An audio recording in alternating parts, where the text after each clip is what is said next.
Jesus. நம்ம எல்லாரும் ஜெபம் பண்ணுவோமா? கர்த்தர் நல்லவர். ஆவியானவரே, இந்த காலை வேளையில் நாங்கள் உம்மை ஸ்தோத்திரித்து மகிமைப்படுத்துகிறோம். நல்லவரும் நன்மை செய்கிறோமான தேவனாகிய கர்த்தாவே, உமக்கு நாங்கள் மகிமை செலுத்துகிறோம். ஆண்டவரே, உங்கள் நாமத்துக்கு ஆண்டவரே ஸ்தோத்திரம். பரிசுத்த ஆவியானவரே, உங்கள் நாமத்துக்கு மகிமை உண்டாகட்டும். எபினேச பிரபுவே, உம்மை ஸ்தோத்திரிக்கிறோம். நேற்றும் என்றும் என்றும் மாறாத எங்கள் நேசரை உம்மை ஸ்தோத்திரம் ஸ்தோத்திரம் ஸ்தோத்திரம். நன்றியோடு உம்மை ஸ்தோத்திரிக்கிற ஆண்டவரே, இந்த நாளில் வந்த அப்படி பிள்ளைகளுக்காக நாங்கள் ஸ்தோத்திரம் ஆண்டவரே. கர்த்தர் இந்த நாளில் எங்களோடு கூட பேசுங்க ஆண்டவரே. இந்த பரிசுத்த நாளில் ஆவியானவரே ஸ்தோத்திரம். பரிசுத்த ஆவியானவர் ஆண்டவரே எங்களை நடத்தும்படியாய் செபிக்கிறோம். கர்த்தர் பெரிய காரியங்களை செய்து ஆண்டவரே, பரிசுத்த ஆவியானவரே இந்த நாட்கள் நம்முடைய வார்த்தைகளால் எங்களை நிரப்பும்படியாக நாங்கள் செபிக்கிறோம். பரிசுத்த தேவன் ஆண்டவரே எங்களை வழிநடத்தும்படியாக நாங்கள் செபிக்கிறோம். ஆண்டவரே ஷிகா பாலாராதலாராவா இயேசுவின் நாமத்தில் ஆண்டவரே உம்முடைய நாமத்துக்கு மகிமை உண்டாகட்டும். ஆண்டவரே நன்றி நன்றி நன்றி நன்றி ஐயா, நன்றி ஐயா. உம்மை ஸ்தோத்திரித்து மகிமைப்படுத்துகிறோம் மகிமைப்படுத்துகிறோம்.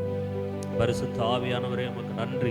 பரிசுத்த ஆவியானவரே உமக்கு நன்றி செலுத்துகிறோம் நன்றி செலுத்துகிறோம். உன்னதமான தேவனே உம்மை ஸ்தோத்திரிக்கிறோம் ஸ்தோத்திரிக்கிறோம் ஸ்தோத்திரிக்கிறோம். அப்பா உமக்கு நன்றி செலுத்துகிறோம். நன்றி ஆண்டவரே. தூய ஆவியானவரே வந்திருக்கிற நம்முடைய பிள்ளைகளை ஆசீர்வதியும். வர இருக்கிற நம்முடைய பிள்ளைகளை பாதுகாப்போட இடத்துல வளர்ந்து வர செய்ய ஆண்டவரே.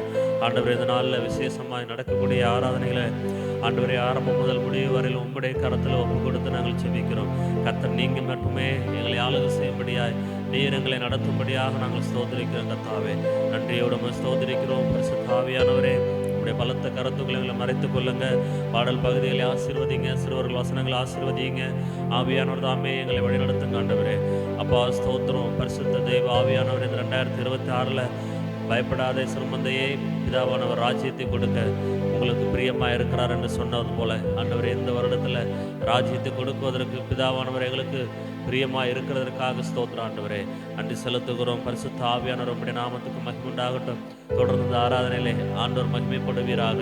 ஆண்டவரே ஸ்தோத்திரம். உம்முடைய வார்த்தைகளை நீர் எங்களோடு கூட பகிர்ந்து கொள்ள ஆண்டவரே எங்கள் இருதயம் திறந்த வண்ணமாக இருக்கட்டும். ஆண்டவரே ஸ்தோத்திரம். இயேசு நாமத்துக்குள்ள ஆண்டவரே ஸ்தோத்திரம். இன்றைக்கு நடக்கக்கூடிய எல்லா ஆராதனைகளும் எங்களை ஒப்பு கொடுத்து செபிக்கிற ஆண்டவரே. கர்த்தர் ஆண்டவர் எந்த தடையும் இல்லாதபடி ஆண்டவரே எங்கள் தேசத்தில் ஆராதனைகள் நடக்க கர்த்தர் உதவி செய்யுங்க ஆண்டவரே. தெய்வ ஆவியானவரே புதிதாய் வரக்கூடிய மக்கள் இயேசு நாமத்துக்கு சொந்தக்காரர்களாய் மாற கர்த்தர் உதவி செய்வீராக. நேற்றும் இன்றும் என்றும் மாறாத எங்கள் தேவனாகிய கர்த்தர் அற்புதங்களையும் அடையாளங்களையும் செய்யுங்க ஆண்டவரே. அப்பா விசுவாசிக்காத மக்கள் விசுவாசத்தை பெற்றுக்கொள்ள உதவி செய்யுங்க. கிழக்கிலும் கிழக்கிலும் தெற்கிலும் அடக்கிலிருந்து 4 திசையிலும் ஜனங்கள் கூடி உம்மை ஆராதிக்க உம்மை அங்கீகரிக்க கர்த்தர் உதவி செய்யுங்க ஆண்டவரே. ரட்சிக்க கூடாதபடி உம்முடைய கரம் குறுகினதல்ல. இந்த ஓட்டப்புயல் சபையை சுற்றிலும் இருக்கிற ஜனங்கள் ஆண்டவரே உம்மை அங்கீகரிப்பதற்கு தேவன் உதவி செய்யுங்க அப்பா. உம்முடைய ஒத்தாசை அவர்களுக்கு கிடைக்கட்டும் ஆண்டவரே. ஆண்டவரே ஸ்தோத்திரம். ரட்சிப்பை பெறாத மக்களுக்கு சத்தியத்தை நாங்கள் அறிவித்து ஆண்டவரே அவர்கள் ரட்சிப்புக்குள்ளே வருவதற்கு கர்த்தர் எங்களையும் பயன்படுத்துங்க. இயேசு கிறிஸ்து நாமத்துக்குள்ள ஆண்டவரே இந்த காலை வழி ஒப்பு கொடுத்து செபிக்கிறோம். இயேசு நாமத்தில் செபிக்கிறோம். செபிங்கள் நல்ல பிதாவே. ஆமேன் ஆமேன் ஆமேன். அல்லேலூயா. புதிய பாடல் பாடி இயேசு ராஜாவை கொண்டாடுவோங்கிற பாடலை பாடி நாம் தேவனுடைய நாமத்தை மகிமைப்படுத்துவோமா?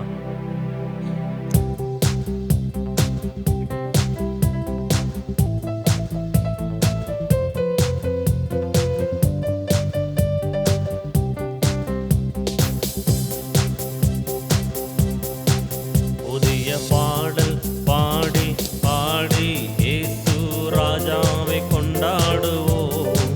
புகழ்ந்து பாடல் பாடி பாடி இயேசு ராஜாவை கொண்டாடுவோம்.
புவிதனில் தருபவரே, தினமும் புவிதனில் தருபவரே.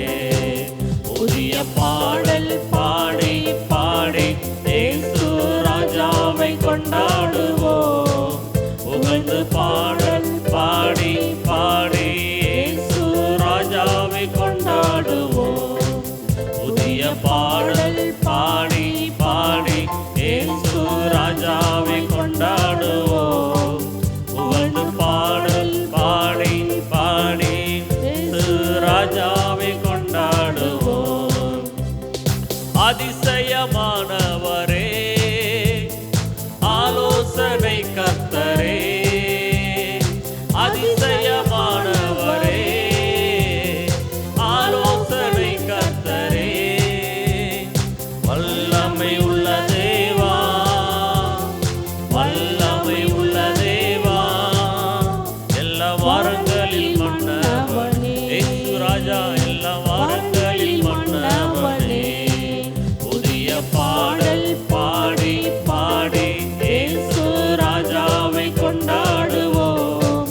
புகழ்ந்து பாடல் பாடி பாடி இயேசு ராஜாவை கொண்டாடுவோம். புதிய பாடல் பாடி பாடி இயேசு ராஜாவை கொண்டாடுவோம். புகழ்ந்து பாடல் பாடி பாடி இயேசு ராஜாவை கொண்டாடுவோம். கூப்பிட்டேன் பதில் வந்தது, குறைவெல்லாம் நிறைவானது.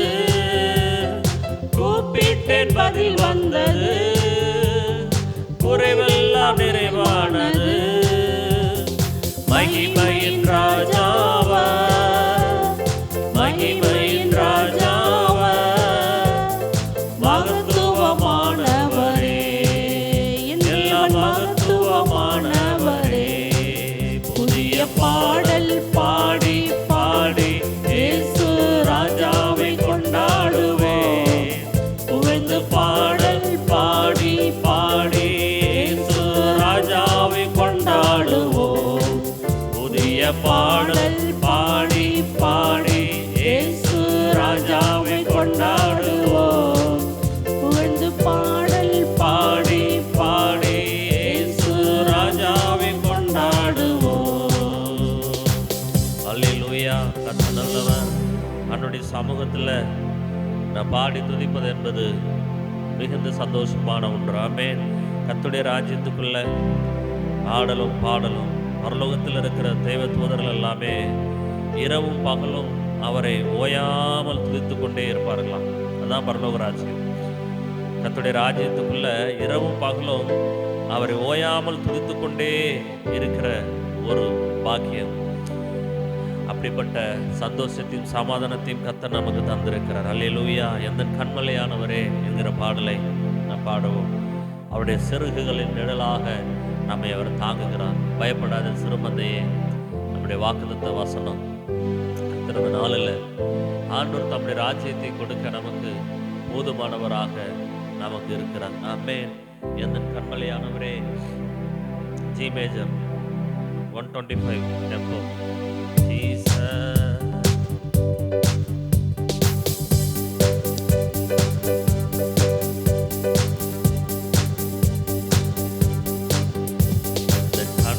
கண்மலையானவரே, என்னை காக்கும் தெய்வம் நீரே. எந்த கண்மலையானவரே, என்னை காக்கும் தெய்வம் நீரே. வல்லமை மாட்சிமை நிறைந்தவரே, மகிமைக்கு பாத்திரரே. வல்லமை மாட்சிமை நிறைந்தவரே, மகிமைக்கு பாத்திரரே. ஆராதனை உமக்கே, ஆராதனை உமக்கே, ஆராதனை உமக்கே, ஆராதனை உமக்கே, ஆராதனை உமக்கே, ஆராதனை உமக்கே, ஆராதனை உமக்கே, ஆராதனை உமக்கே. உந்தன் சிறகுகளின் நிழலில்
யாருக்கும் பயமில்லையே.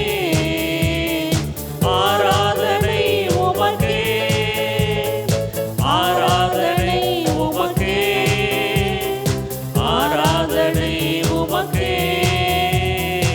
ஆராதனை உமக்கே, ஆராதனை உமக்கே, ஆராதனை உமக்கே, ஆராதனை உமக்கே, ஆராதனை. எந்த நுயிருள்ள நாட்களெல்லாம் உம்மை புகழ்ந்து பாடிடுவேன். எந்த நுயிருள்ள நாட்களெல்லாம் உம்மை புகழ்ந்து பாடிடுவேன். ராஜாடி செய்த நன்மைகளை எண்ணியே துதித்திடுவேன். ராஜாடி செய்த நன்மைகளை எண்ணியே துதித்திடுவேன்.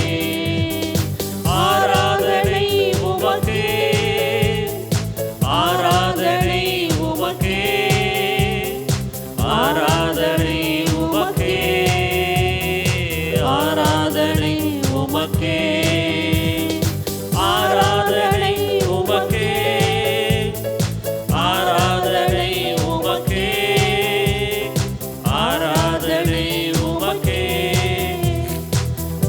ஆராதனை உமக்கே, ஆராதனை உமக்கே, ஆராதனை உமக்கே, ஆராதனை உமக்கே, ஆராதனை உமக்கே. அல்லேலூயா. கர்த்தர் நல்லவர். இந்த காலை வேளையில அவர் தம்முடைய சிறகுகளின் நிழலிலே நம்மை காக்கிற தேவன். ஆமென். கர்த்தர் நம்மை பாதுகாக்கிறவர். சங்கீதம் 91 சொல்லப்பட்டிருக்கிறது, உன் பாதங்கள் கல்லில் இடராதபடிக்கு அவர்கள் தங்கள் கைகளிலே ஏந்தி கொண்டு போவார்கள்.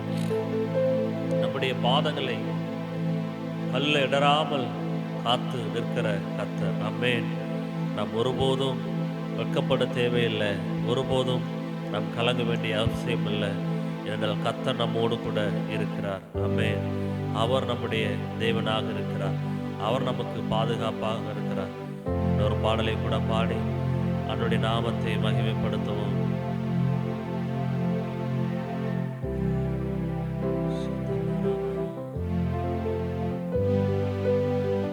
அல்லேலூயா,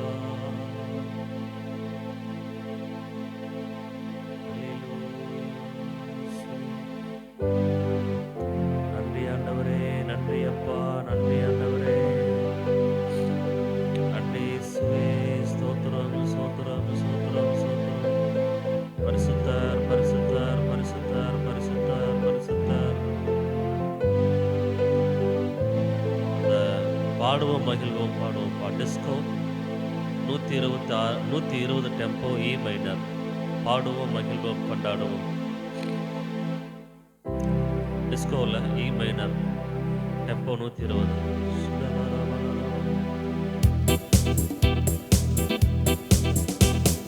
பாடுவோம் மகிழ்வோம் கொண்டாடுவோம், அப்பா சமூகத்தில் பாடி மகிழ்ந்து கொண்டாடுவோம். பாடுவோம் மகிழ்வோம் கொண்டாடுவோம், அப்பா சமூகத்தில் பாடி மகிழ்ந்து கொண்டாடுவோம். அக்கினி மதில் நீரே, ஆறுதல் மழை நீரே, அக்கினி மதில் நீரே, ஆறுதல் மழை நீரே, இக்கட்டில் துணை நீரே, இருளின் வெளிச்சம் நீரே, இக்கட்டில் துணை நீரே, என் இருளின் வெளிச்சம் நீரே. நன்றி, நன்றி, நன்றி, நன்றி, நன்றி, நன்றி. பாடுவோம் மகிழ்வோம் கொண்டாடுவோம், அப்பா சமூகத்தில் பாடி மகிழ்ந்து கொண்டாடுவோம். பாடுவோம் மகிழ்வோம் கொண்டாடுவோம், அப்பா சமூகத்தில் பாடி மகிழ்ந்து நீக்கும் மருத்துவரே, என் துதிக்கு பாத்திரரே. துயர் நீக்கும் மருத்துவரே, என் துதிக்கு பாத்திரரே. பலனெல்லாம் நீர்தானையா, என் பிரியமும் நீர்தானையா.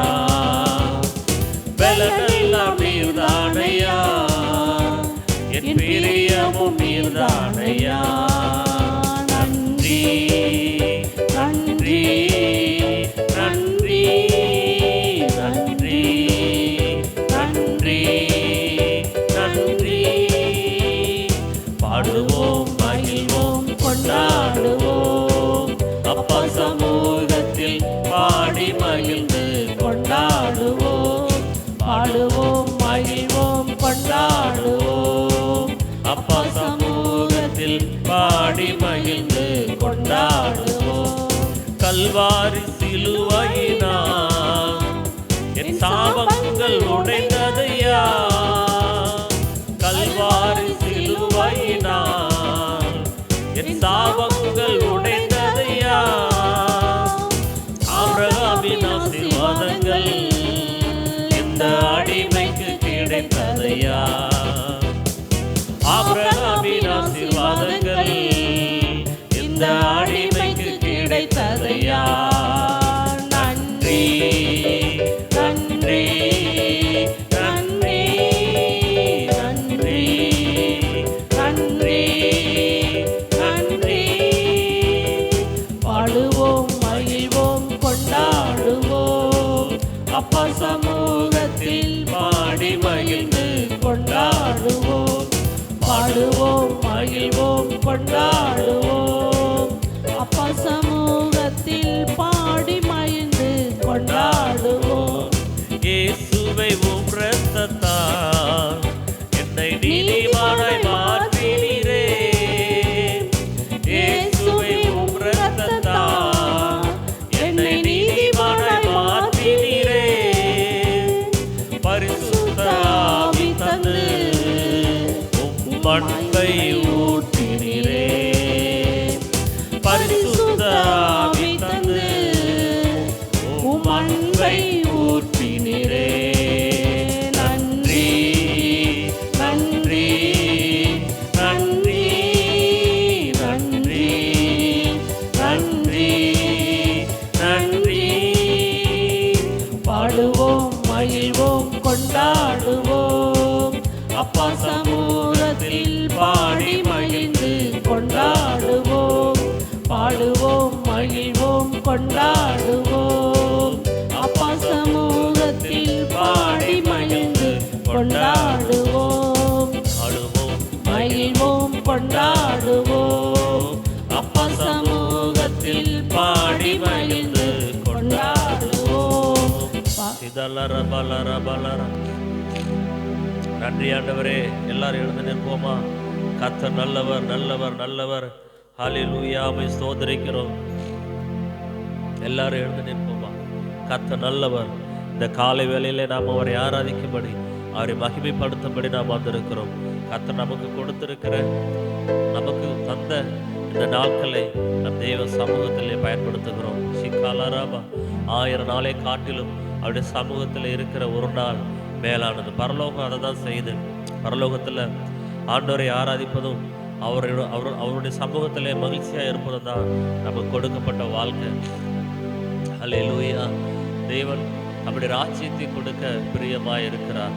நம்முடைய அன்றாட செபத்தில் நாம் செபிக்கிறோம், உம்முடைய ராஜ்யம் வருவதாக, உம்முடைய சித்தம் பரமண்டலத்திலே செய்யப்படுகிறது போல இந்த பூமியிலே செய்யப்படுவதாக என்று சொல்லி சிபாலாரா பாலாரா. கர்த்தர் நம்மளை பாதுகாக்கிற தேவன், கர்த்தர் நமக்கு மறைவிடமாக இருக்கிற தேவன், கர்த்தர் நம்மளை கண்மலை போல காக்க வல்லவராய் இருக்கிற தேவன், அவர் நமக்கு போதுமானவராக இருக்கிறவர், அவரே நமக்கு பலனும் நம்பிக்கையுமாய் இருக்கிறவர்.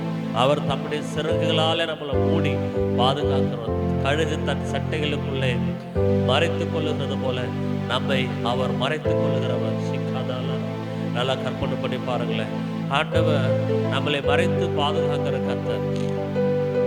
ஒரு நாளும் நம்மளை வெட்கத்துக்கு நம்மளை விட்டு கொடுப்பதில்லை.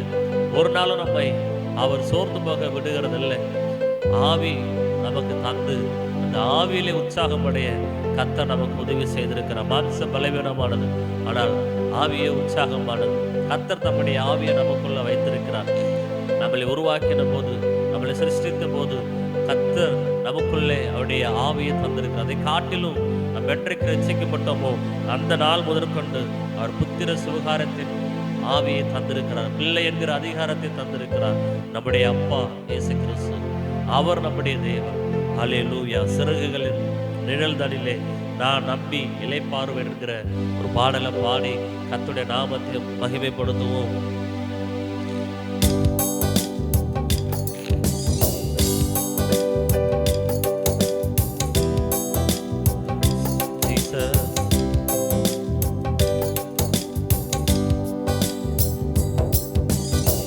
சிறகுகளின் நிழல் தடியிலே நான் நம்பி இளைப்பாறுவேன். நீர் துணையாய் இருப்பதனால் நான் என்றும் இளைப்பாறுவேன். சிறகுகளின் நிழல் தடியிலே நான் நம்பி இளைப்பாறுவேன். நீர் துணையாய் இருப்பதனால் நான் என்றும் இளைப்பாறுவேன். ரொம்ப கொஞ்சம். கண்மணி போல என்னை காப்பவரை நான் நம்பி இளைப்பாறுவேன்.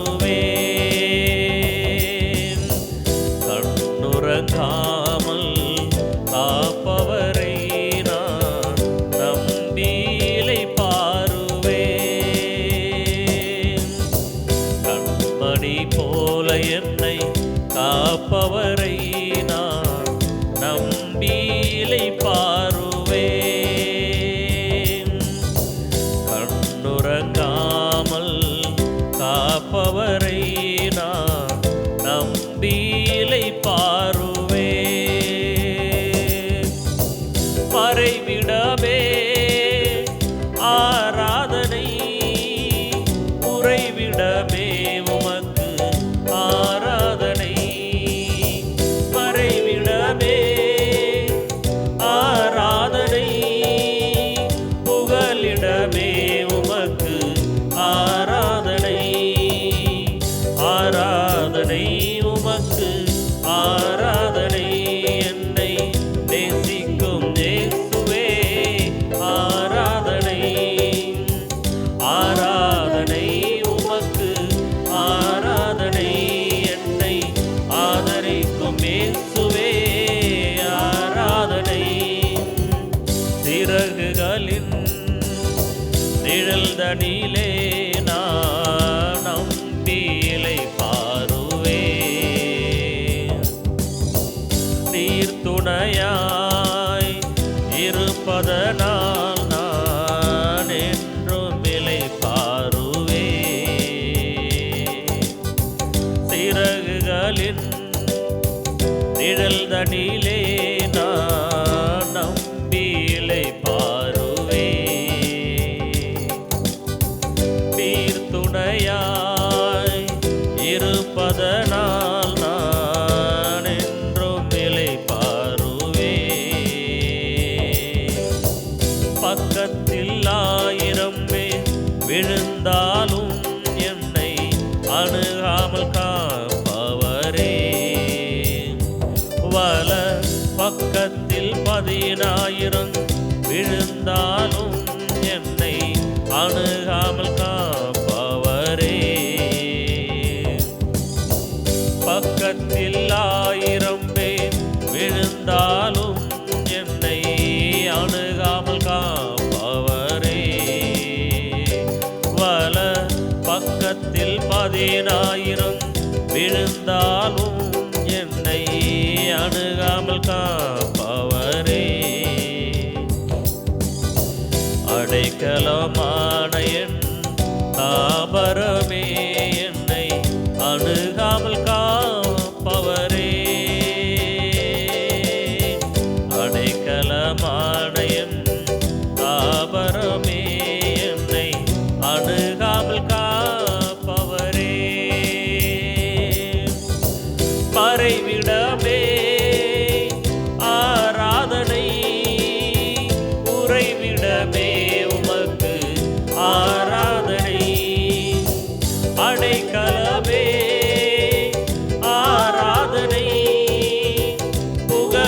மறைவிடமே உமக்கு ஆராதனை, ஆராதனை உமக்கு ஆராதனை. என்னை நேசிக்கும் இயேசுவே ஆராதனை, ஆராதனை உமக்கு ஆராதனை. என்னை ஆதரிக்கும் இயேசுவே ஆராதனை, ஆராதனை உமக்கு ஆராதனை. என்னை நேசிக்கும் இயேசுவே ஆராதனை, ஆராதனை உமக்கு ஆராதனை. என்னை ஆதரிக்கும் இயேசுவே ஆராதனை. இச்சகம் பேசிடும் நாவுகள் முன்னிலே என்னை காப்பவரே, நன்மைக்கு கைமாறாய் தீமை செய்வோர் மத்தியில் என்னை காப்பவரே. இச்சகம் பேசிடும் நாவுகள் முன்னிலே என்னை காப்பவரே, நன்மைக்கு கைமாறாய் தீமை செய்வோர் மத்தியில் என்னை காப்பவரே. மோகங்கள் நிறைந்த பூமியிலே துணை நின்று காப்பவரே, விடாமல் நேசிக்கும் என் நேசரே என்னை என்றும் காப்பவரே. மோகங்கள் நிறைந்த பூமியிலே துணை நின்று காப்பவரே, விடாமல் நேசிக்கும் என் நேசரே என்னை என்றும் காப்பவரே. மறைவிடமே ஆராதனை, உறைவிடமே உமக்கு ஆராதனை. அடைக்கலமே ஆராதனை, புகலிடமே உமக்கு ஆராதனை, ஆராதனை உமக்கு ஆராதனை. என்னை நேசிக்கும் இயேசுவே ஆராதனை, ஆராதனை உமக்கு ஆராதனை. என்னை ஆதரிக்கும் இயேசுவே ஆராதனை, ஆராதனை உமக்கு ஆராதனை. என்னை நேசிக்கும் இயேசுவே ஆராதனை, ஆராதனை உமக்கு ஆராதனை. என்னை ஆதரிக்கும் இயேசுவே ஆராதனை. அல்லேலூயா. நம்மை நேசிக்கும் கர்த்தர், நம்மை ஆதரிக்கும் கர்த்தர். துரோகங்கள் வந்தாலும் எந்த காயங்கள் வந்தாலும் மனிதர்களுக்கு மத்தியிலே நம்முடைய தலையை உயர்த்துகிறவர், மனிதர்களுக்கு மத்தியில நம்முடைய தலைகளை உயர்த்துகிற கர்த்தர். ரோகங்கள் நிறைந்த பூமியிலே துணை நின்று காப்பவரே, விடாமல் நேசிக்கும் என் நேசரே என்னை என்றும் காப்பவரே. மறைவிடமே ஆராதனை, உறைவிடமே உமக்கு ஆராதனை. அடைக்கலமே ஆராதனை, புகலிடமே உமக்கு ஆராதனை, ஆராதனை உமக்கு ஆராதனை. என்னை நேசிக்கும் இயேசுவே ஆராதனை, ஆராதனை உமக்கு ஆராதனை என்னை ஆதரிக்கும் இயேசுவே ஆராதனை. வலப்பக்கத்தில் 1000 பேரும் உன் இடப்பக்கத்திலே 10,000 பேரும் விழுந்தாலும் அது உன்னை அணுகாது, அது உன்னை மேற்கொள்ளாது என்று சொன்ன கர்த்தர். ஆவியானவரே உமக்கு நன்றி ஆண்டவரே, நன்றி அப்பா. உம்மை துதித்து மகிமைப்படுத்துகிறோம். உம்மை நேசிக்கிறது தான் ஆண்டவரே எங்களுடைய வாழ்க்கையில் மிகப்பெரிய சந்தோஷம் ஆண்டவரே. உம்மை நேசித்து நாங்கள் வாழ ஆண்டவரே, உம்மை தரிசித்து விசுவாசித்து ஆண்டவரே நாங்கள் வாழ கர்த்தர் எங்களுக்கு உதவி செய்யுங்க ஆண்டவரே. அல்லேலூயா. ஆவியானவர் இந்த காலை வேளையில் நம்மை நிரப்ப அவர் வல்லவராய் இருக்கிறார். இந்த உலகத்துல ஒன்னே ஒண்ணுதான், நான் அந்த உலகத்துல பிறந்ததுக்காக நான் கர்த்தரை ஸ்தோத்தரிக்கிறேன். ஆனால் அந்த உலகத்துல நான் பிறந்து என்னுடைய வாழ்க்கை தாறுமாறா போன நிலையில கர்த்தர் என்னை தேடி வந்ததுக்காக நான் கோடா கோடி நன்றி செலுத்துகிறேன். அவரை நேசித்து நான் வாழ்வதற்கு கர்த்தர் எனக்கு உதவி செஞ்சாரே. அவர் என்ன தம்முடைய பிள்ளையாய் அங்கீகரித்து என்னை அவர் தம்முடைய மகிமையினால் அலங்கரித்தாரே. தாயின் கருவில் உங்களை முன்குறித்து இன்றைக்கு நீங்க அவருடைய பிள்ளைகளாய் மாறுவதற்கு தம்முடைய ரத்தத்தை அவர் சந்திருக்கிறார். தம்முடைய விலையேறப்பட்ட ரத்தத்தினால நம்மை அவர் மீட்டிருக்கிறார். அல்லேலூயா. கர்த்தர் எவ்வளவு பெரிய நல்லவர் பாருங்க. இந்த இயேசு கிறிஸ்து நம்முடைய தேவனாக இருக்கிறார்.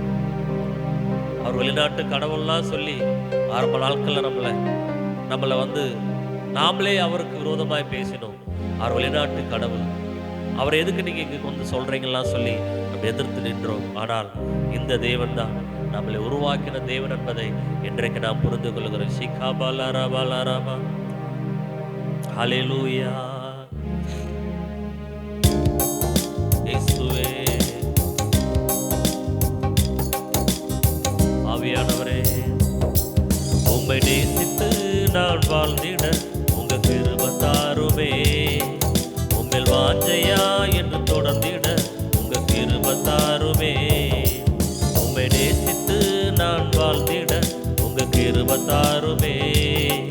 உம்மில் வாஞ்சையா என்று தொடர்ந்திட உங்க கிருபை தாருமே. என்னை அழைத்தவரை உம்மை என்றென்றும் ஆராதிப்பேன். உம்மை உள்ளவரே உம்மை என்றென்றும் துதித்திடுவேன். என்னை அழைத்தவரை உம்மை என்றென்றும் ஆராதிப்பேன். உம்மை உள்ளவரே உம்மை என்றென்றும் துதித்திடுவேன். உம்மை நேசித்து நான் வாழ்ந்திட உங்க கிருபை தாருமே. உம்மில் வாஞ்சையா என்று தொடர்ந்திட உங்க கிருபை தாருமே. உம்மை நேசித்து நான் வாழ்ந்திட உங்க கிருபை தாருமே. உம்மில் வாஞ்சையா என்று நிரம்பிட உங்க கிருபை தாருமே. வேண்டாண்டு கிடந்த எந்த வாழ்வு வேண்டும் என்றீரே. கைவிடப்பட்ட என்னை ஒரு பொருட்டாய் எண்ணினீரே. வேண்டாண்டு கிடந்த எந்த வாழ்வை வேண்டும் என்றீரே. கைவிடப்பட்ட என்னை ஒரு பொருட்டாய் எண்ணினீரே. இயேசுவே உந்தன் அன்பையே பாடிடுவேன். இயேசுவே உந்தனின் கிருபையை உயர்த்திடுவேன். இயேசுவே உந்தனின் அன்பையே பாடிடுவேன். இயேசுவே உந்தன் கிருபையை உயர்த்திடுவேன். என்னை அழைத்தவரே உம்மை என்றென்றும் ஆராதிப்பேன். உம்மை உள்ளவரே உம்மை என்றென்றும் துதித்திடுவேன். என்னை அழைத்தவரே உம்மை என்றென்றும் ஆராதிப்பேன். உம்மை உள்ளவரே உம்மை என்றென்றும் துதித்திடுவேன். உம்மை நேசித்து நான் வாழ்ந்திட உங்க கிருபை தாருமே. உம்மில் வாஞ்சையா என்று தொடர்ந்திட உங்க கிருபை தாருமே. உம்மை நேசித்து நான் வாழ்ந்திட உங்க கிருபை தாருமே. உம்மில் வாஞ்சையா என்று தொடர்ந்திட உங்க கிருபை தாருமே. இருளாய் கிடந்த எந்த வாழ்வில் ரட்சிப்பை தந்தீரே. அநேகர் வாழ்வை வெளிச்சமை மாற்றும் விளக்காய் வைத்தீரே. இருளாய் கிடந்த எந்தன் வாழ்வில் ரட்சிப்பை தந்தீரே. அநேகர் வாழ்வை வெளிச்சமை மாற்றும் விளக்கை தந்தீரே. இயேசுவே உம்மை பாடிடுவே. இயேசுவே உந்தனில் கிருபையை உயர்த்திடுவே. இயேசுவே உந்தன் அன்பையே பாடிடுவே. இயேசுவே உந்தனில் கிருபையை உயர்த்திடுவே. உம்மை நேசித்து நான் வாழ்ந்திட உங்க கிருபை தாருமே. உங்கள் வாஞ்சையா என்று தொடர்ந்திட உங்க கிருபை தாருமே. உம்மை நேசித்து நான் வாழ்ந்திட உங்க கிருபை தாருமே. உங்கள் வாஞ்சையா என்று தொடர்ந்திட உங்க கிருபை தாருமே. அல்லேலூயா, அல்லேலூயா. எல்லாரும் கர்த்தரை நோக்கி ஸ்தோத்திரம் பண்ணுவோமா?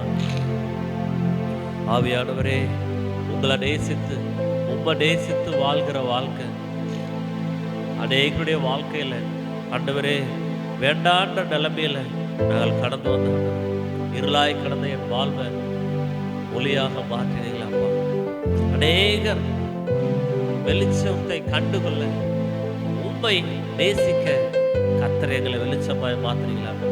ஆண்டவர் சொல்றாரு, நீ மலை மேல இருக்கிற பட்டணமா இருப்பாய், உலகத்திற்கு நீ வெளிச்சமா இருப்பாய்.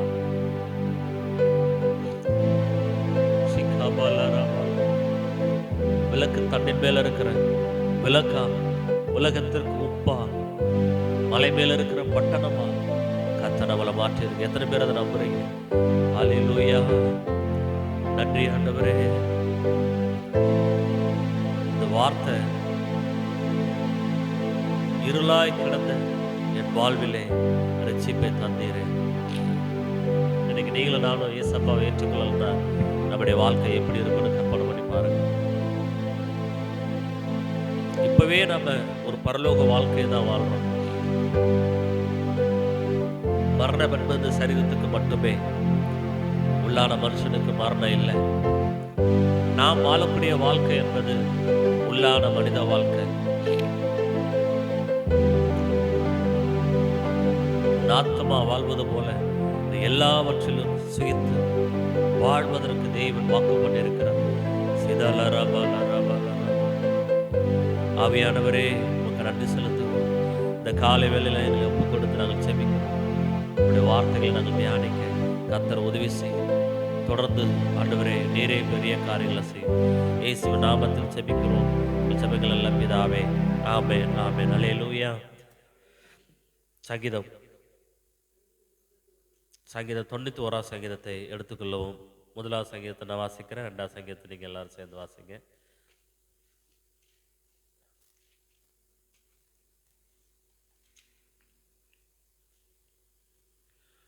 உன்னதமானவரின் மறைவில் இருக்கிறவன் சர்வ வல்லவனுடைய நிழலில் தங்குவான். நான் கர்த்தரை நோக்கி, நீர் என் அடைக்கலம், என் கோட்டை, என் தேவன், நான் நம்பியிருக்கிறவர் என்று சொல்லுவேன்.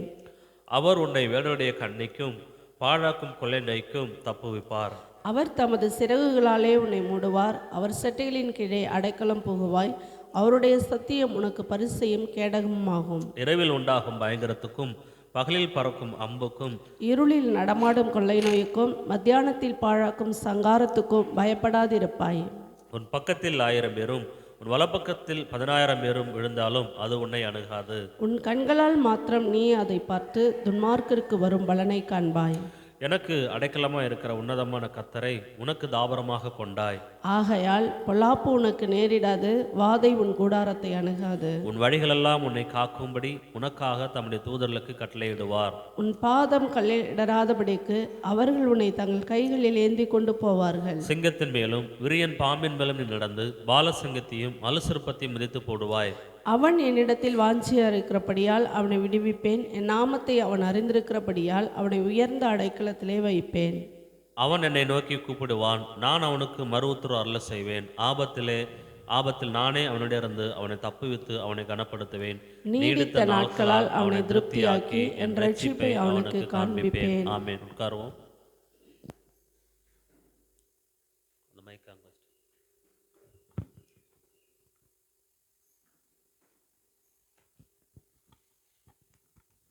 கர்த்தருடைய பரிசுத்த நாமத்துக்கு ஸ்தோத்திரம். வந்திருக்கிற உங்கள் யாவருக்கும் கர்த்தர் இயேசு கிறிஸ்துவின் நாமத்தினால் நான் வாழ்த்துதலை சொல்லிக்கொள்கிறேன். கர்த்தர் உங்களை ஆசீர்வதிப்பாராக. இந்த சங்கீதத்தில் 91வது சங்கீதத்தில், உன்னதமானவரின் மறைவில் இருக்கிறவன் சர்வ வல்லவருடைய நிழலில் தங்குவான். நான் கர்த்தரை நோக்கி, நீர் என் அடைக்கலம், என் கோட்டை, என் தேவன், நான் நம்பியிருக்கிறவர் என்று சொல்லுவேன் அப்படின்னு சொல்லி சங்கீதத்தில் எழுதியிருக்கிற இந்த முதல் வார்த்தையில் உன்னதமானவரின் மறைவில் இருக்கிறவர்கள் அப்படின்னு சொல்லி நம்ம எடுத்துக்கொள்வோம். அப்படின்னா இந்த வேதத்தில் மொத்தமே நிறைய வாக்குத்தத்தங்கள் கொடுக்கப்பட்டு இருக்கிறது. நிறைய பேர், அதாவது இரண்டு பெண்களை நிறுத்தி, ஒருத்தியை போல் நம்ம இருக்கக்கூடாது, இன்னொருத்தரை போல் நம்ம இருக்க வேண்டும்.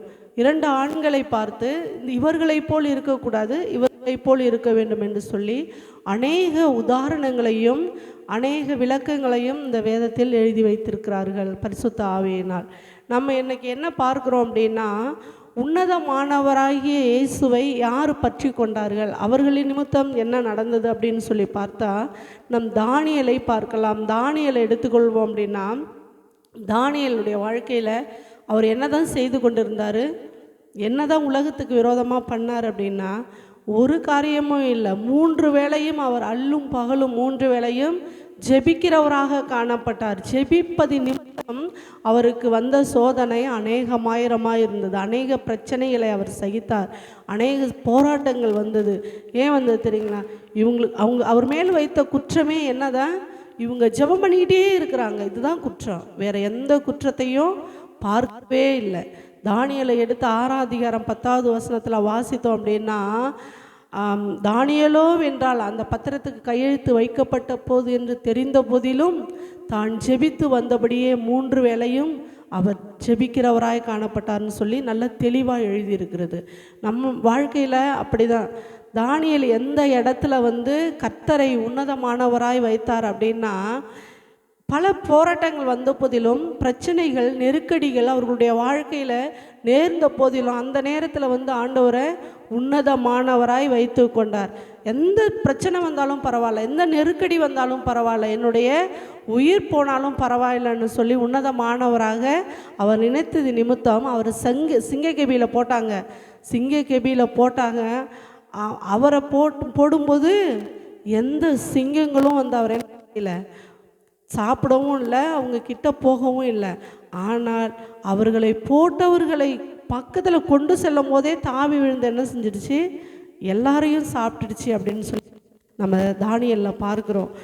அவர் ஏன் அதை செய்தார் அப்படின்னா, உன்னதமானவராக அவர் அடைக்கலமாக,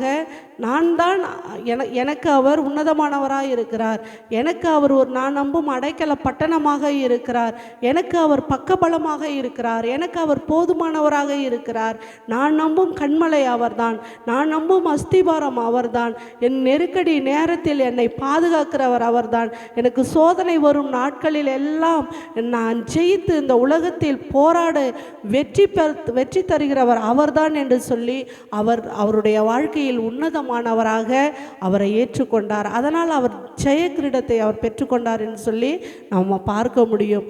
அடுத்ததாக 3 வாலிபர்களை குறித்து சொல்ல வேண்டும் என்று சொன்னால், சாத்ராக், மேஷாக், ஆபேத்நேகோ. அவர்கள் நேபுகாத்நேச்சார் அவருடைய வாழ்க்கையில் சோதனை வந்தது, போராட்டம் வந்தது. அவர்கள் இந்த பொற்சிலையை நீ வணங்கினால் வணங்கு, இல்லைன்னு சொன்னால் என்ன செய்வான், அக்கினி சூளையில் போட்டுருவேன் அப்படின்னு சொல்லி அவங்கள சொன்னாங்க. அவர்கள் வணங்கினார்களா? இல்லவே இல்லை. ஏன் தெரியுங்களா? அவர்கள் நன்றாக அறிந்திருந்தார்கள், நான் ஆராதிக்கும் தெய்வம் இன்னார் என்பதை நான் அறிவேன் என்று சொல்லி, அவர் என்னை விடுவித்தாலும் சரி, விடுவிக்காமற் போனாலும் சரி, நான் ஆராதிக்கும் தெய்வத்தை நான் என்ன செய்ய மாட்டேன், விட்டு கொடுக்கவே மாட்டேன். எந்த சூழ்நிலையும் விட்டு கொடுக்க மாட்டேன். எந்த போராட்டம் வந்தாலும், என்னுடைய உயிர் இந்த அக்கினி கடலில் எரிந்தாலும் நான் என்ன செய்ய மாட்டேன், அந்த சிலையை நான் வணங்கவே மாட்டேன் அப்படின்னு சொல்லி அவர் வைராக்கியமாய் காணப்பட்டார்கள். ஆண்டவர் விட்டு கொடுத்தாருங்களா? இல்லவே இல்லை. அங்கு தான் சாத்ராக், மேஷாக், ஆபேத்நேகோ முன்பதாக 3 பேர் போட்டோம் அல்லவா? இதோ 4வது நபர் என்ன செய்கிறார், அக்கினி சூளையில் உலாவி கொண்டிருக்கிறதை ஆண்டவர் கண்டார். ஹல்லேலூயா. உன்னதமானவராக யார் அவருடைய வாழ்க்கையில், எங்களுடைய வாழ்க்கையில் இவர்தான் உன்னதமான தேவன். இவருக்கு மிஞ்சி இந்த உலகத்தில் என்ன இல்லை, ஒரு தெய்வமும் இல்லை. நாங்கள் ஆராதிக்கும் தேவன் அவர் எங்களை தப்புவிக்க வல்லவராய் இருக்கிறார். எங்களுடைய கால்கள் சறுக்கி கொள்ளாதபடி எப்பொழுதும் நேரான பாதையில் என் காலை வைத்து அவர் வழி நடத்த அவர் போதுமானவராய் இருக்கிறார் என்று சொல்லி நாம் நினைக்கும் போது, அவரை நாம் அடைக்கல பட்டணமாக நம் இருதயத்தில் நிறுத்தி வைக்கும் போது அவர் நம்மை பாதுகாக்க அவர் போதுமானவராய் இருக்கிறார். ஹல்லேலூயா. இன்னொரு நபரை நான் குறித்து சொல்ல வேண்டும் என்று சொன்னால், ஆகார் அவர்களுடைய வாழ்க்கையில் தேவனை ஒரு அடைக்கல பட்டணமாக போதுமானவராக உன்னதமானவராக அவர் தெரிந்து வைத்திருந்தார். ஏன் தெரியுங்களா? அவர் அந்த இடத்துல தன்னுடைய பிள்ளை வனாந்திரத்தில் சாக போகிறது என்று தெரிந்த போதிலும், ஐயோ போதும் ஆண்டவரே, இந்த பிள்ளை சாகிறத தண்ணி இல்லை, சாப்பாடு இல்லை, நான் சோர்ந்து பலனற்று போயிருக்கிற இந்த பிள்ளை சாகிறத நான் என்ன செய்ய மாட்டேன், நான் பக்கத்தில் பார்க்கவே மாட்டேன் அப்படின்னு சொல்லி தூரத்தில் போய் அவர்களுடைய வாழ்க்கையில் ஒளிந்து கொள்கிறவராக காணப்பட்டால், அந்த இடத்தில் தேவன் அவருக்கு உன்னதமான பலனை கொடுத்து உன்னதமானவராக காணப்பட்டார். அடைக்கல பட்டணமாக இருந்தார். ஹல்லேலூயா. நீர் என்னை காண்கிற தேவன் என்று சொல்லி அது நிமித்தமாக அவள் பெயரிட்டார். நம்மளுடைய வாழ்க்கையில் இப்படிப்பட்டதான சோதனைகள் அந்த நாட்களிலும் மனிதர்களுக்கு குடும்பங்கள், பிள்ளைகள் எல்லாமே இருந்தது. இந்த நாட்களிலும் அப்படி தான் நாம் வாழ்ந்து கொண்டு இருக்கிறோம்.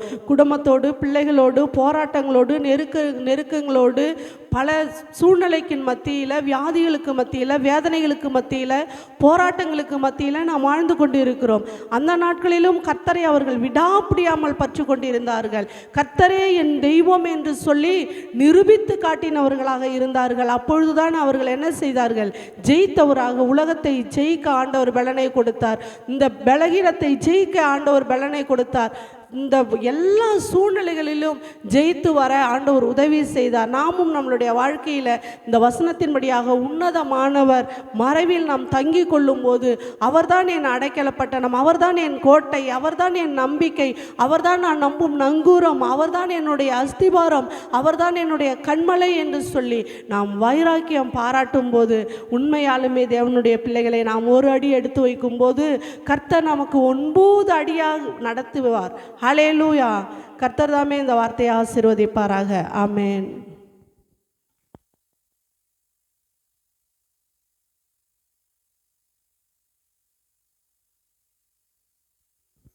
பிள்ளைகளுடைய வசனம் சிறப்பு.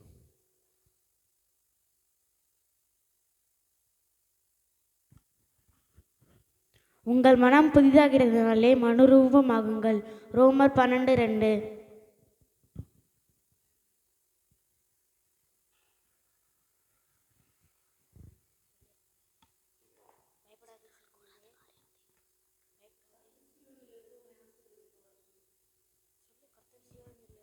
கர்த்தர் சீயோன் என்று உன்னை ஆசீர்வதிப்பார். என் வலது கரங்கினால் உம்மை தாங்குவேன். ஆமென். அல்லேலூயா. சாட்சிகள் இருந்தால் நாம் சொல்லலாம். காணிக்கை பகுதிக்கு நேராக போவோம். கர்த்தர் நம்முடைய கரங்களில் கொடுத்திருக்கிற காணிக்கை நாம் கர்த்தருக்கு என்று செலுத்துவோம். கர்த்தர் நல்லவர்.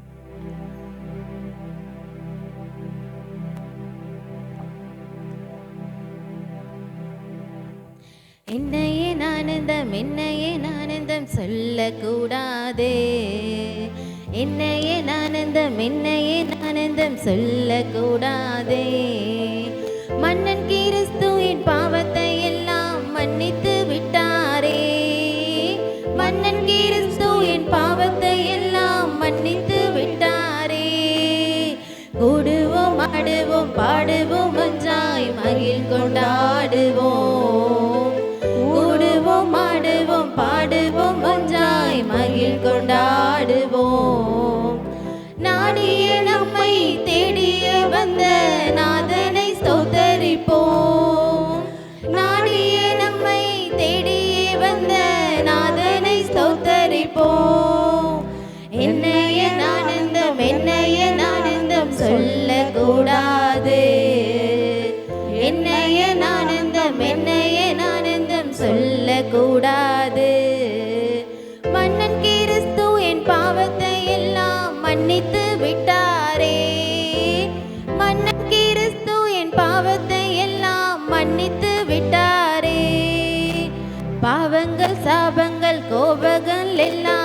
பரிகரித்தாரே. பாவங்கள் சாபங்கள் கோபங்கள் எல்லாம் பரிகரித்தாரே. தேவாதி தேவன் உள்ளத்தில் வந்து தங்கியே விட்டாரே. தேவாதி தேவன் உள்ளத்தில் வந்து தங்கியே விட்டாரே. என்னைய ஆனந்தம் என்னைய ஆனந்தம் சொல்லக்கூடாது. என்னைய ஆனந்தம் என்னைய ஆனந்தம் சொல்லக்கூடாது. மன்னன் கிறிஸ்து என் பாவத்தை எல்லாம் மன்னித்து விட்டாரே. மன்னன் கிறிஸ்து என் பாவத்தை எல்லாம் மன்னித்து விட்டாரே. கூடுவோம் ஆடுவோம் பாடுவோம் ஒன்றாய் மகிழ் கொண்டாடுவோம். கூடுவோம் ஆடுவோம் பாடுவோம் ஒன்றாய் மகிழ் கொண்டாடுவோம். நாடியே நம்மை தேடியே வந்த நாதனை ஸ்தோத்தரிப்போம்.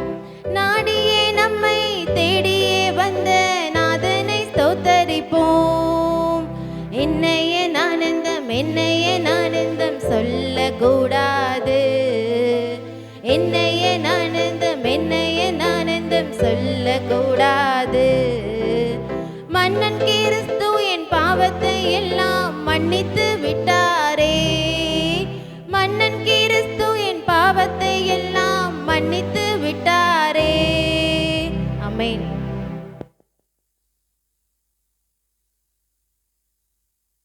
தேங்க்யூ. ஸ்தோத்திரம் ஸ்தோத்திரம் ஆண்டவரே. காணிக்கை பகுதிகளுக்காக பிள்ளைகளுடைய வசனத்துக்காக ஸ்தோத்திரம். கத்திரைகளை சாட்சியாக நிறுத்துங்க. கொடுத்த உங்களுடைய பிள்ளைகளை ஆசீர்வதிங்க. இயேசு நாமத்தில் உங்கள் நாமத்துக்கு நன்றி. தொடர்ந்து ஆண்டவரே நம்முடைய பிள்ளைகள் ஆசீர்வதிக்கப்பட கர்த்தர் உதவி செய்யும். இயேசு நாமத்தில் செபிக்கிறோம் செபங்கள் நல்ல பிதாவே. ஆமென் ஆமென். அல்லேலூயா. எல்லாரும் சந்தோஷமாக இருக்கிறீங்களா? ஆமென். நாம் சிறு கூட்டமாக இருந்தாலும் கர்த்தர் நம்மோடு கூட அவர் இருக்கிறார். ஆமென். இந்த நாட்களில் நம்ம டேனியல் பிரதர் அவருடைய தகப்பனார் அவர் இறந்து போனார். அதனால் அன்றைக்கி அவர் வரல. ஸோ அவருக்காக நீங்கள் ஜெபம் பண்ணிங்க. உங்கள் ஜெபத்தில் அவங்க குடும்ப ஆறுதலுக்காக நீங்கள் ஜெபம் பண்ணிக்குவாங்க. கர்த்தர் அவங்க மீண்டும், ஏன்னா அது ஒரு திடீர் மரணங்கிறதுனால அவங்களால அதை அக்செப்ட் பண்ண கொஞ்சம் நாள் ஆகும். அது சீக்கிரமாக அந்த இதிலிருந்து அவங்க விடுவித்து தேவன் அவர்களை ஆறுதலுக்குள்ளாக நடத்த வேண்டும். ஆமென். என்னதான் மனுஷர்கள் ஆறுதல் சொன்னாலும் கர்த்தர் அவர்களை ஆறுதல் படுத்த வேண்டும். கர்த்தர் அவர்களுக்கு சமாதானத்தையும் சந்தோஷத்தையும் கொடுக்க வேண்டும். தகப்பனை இழந்த அந்த குடும்பத்துக்கு கர்த்தர் பெரிய ஒரு ஆறுதலாக இருப்பார். நம்ம தொடர்ந்து அவருக்காக நம்ம செபித்துக் கொள்வோம். கர்த்தர் பெரிய காரியங்களை செய்வாராக. ஆமென். தொடர்ந்து நம்முடைய கூட்டங்களுக்காக நீங்கள் செபித்துக் கொள்ளுங்கள். இந்த மாதம் நம்ம எழுப்புதல் இரவு ஜெபம் வைக்கலை. ஸோ எப்படியாவது நம்ம அதை வைக்கணும்னு நினைக்கிறோம். கர்த்தர் சுத்தமானால் நம்ம அதை இந்த மாதத்தில் ஏற்படுத்தி செபிப்போம்.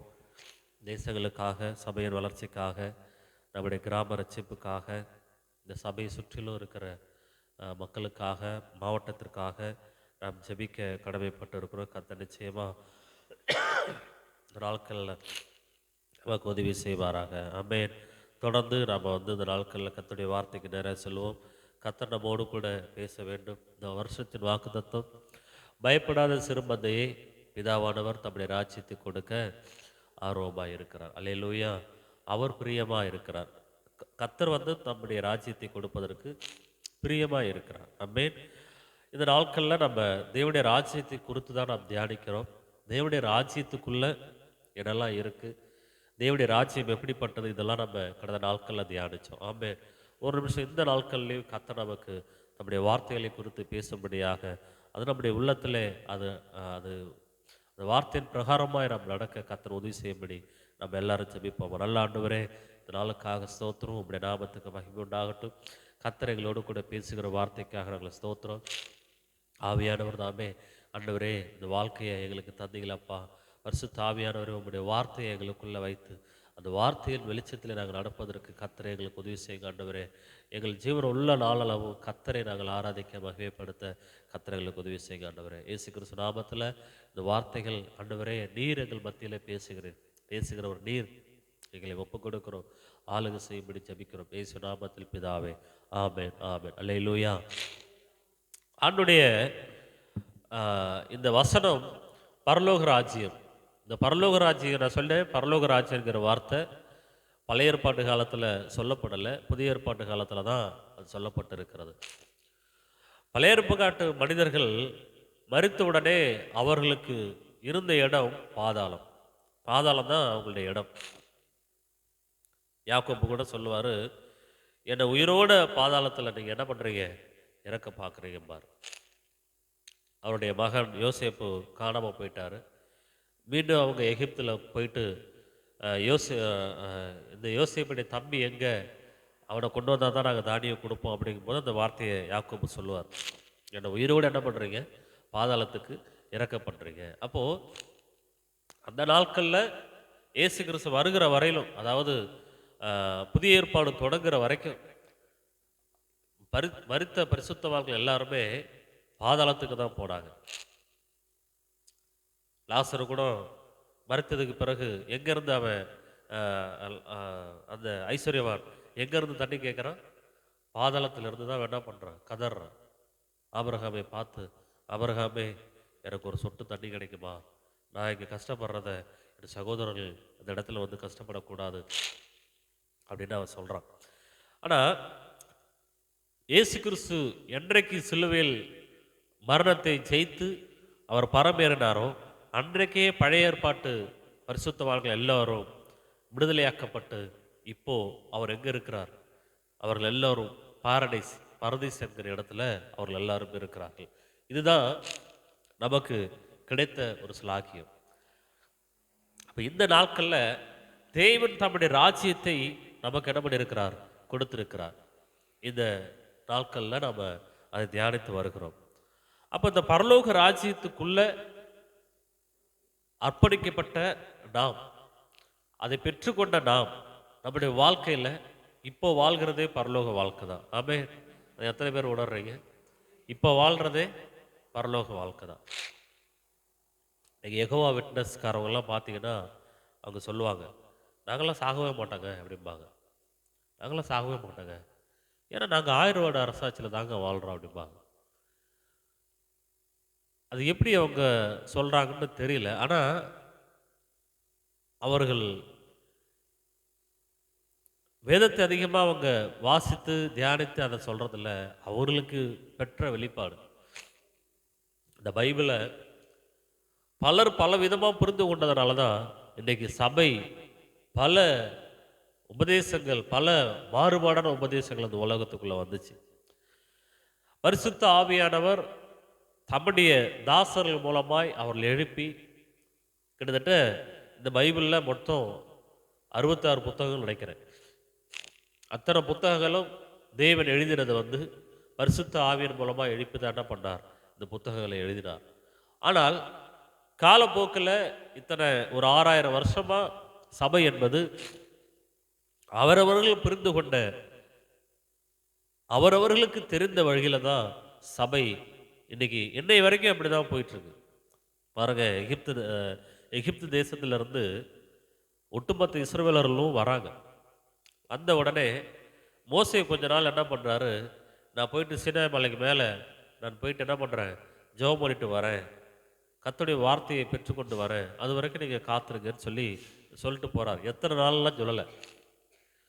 மோசே வர தாமதமானதுனால கீழே இருக்கிற ஆரோனுக்கு நெருக்கடி கொடுத்து, ப்ரெஷர் கொடுத்து, எங்களை நடத்தி வந்த தெய்வம் இப்போ இல்லை, மோசையும் போயிட்டாரு, என்ன ஆனாரோ தெரில, எங்களை எகிப்திலிருந்து கொண்டு வந்த தெய்வத்தை நாங்கள் உனக்கு காமிக்கிறோன்னு சொல்லி இருக்கிற தங்கத்தை எல்லாம் எடுத்து ஒரு கண்ணுக்குட்டியாக செஞ்சு, இதுதான் எங்களை எகிப்திலிருந்து என்ன பண்ணுச்சு, கொண்டு வந்துச்சு அப்படின்னு சொல்கிறாங்க. கர்த்தர் இதை பார்த்து என்ன பண்ணார், ரொம்ப மனசாகப்படுறார். சொன்னார், மோசே நீ கீழே போ, உன் ஜனங்கள் நிர்வாணப்படுத்தினார்கள், எனக்கு விரோதமாய் அவர்கள் எழும்பி இருக்கிறார்கள் அப்படின்னு சொல்லி மோசையை கீழே அனுப்புகிறார். மோசே வர்றதுக்கு முன்னாடியே பெரிய ஆரவார சத்தம், பெரிய மகிழ்ச்சி சத்தம், பாளையத்தில் பயங்கரமான சந்தோஷம், மகிழ்ச்சி.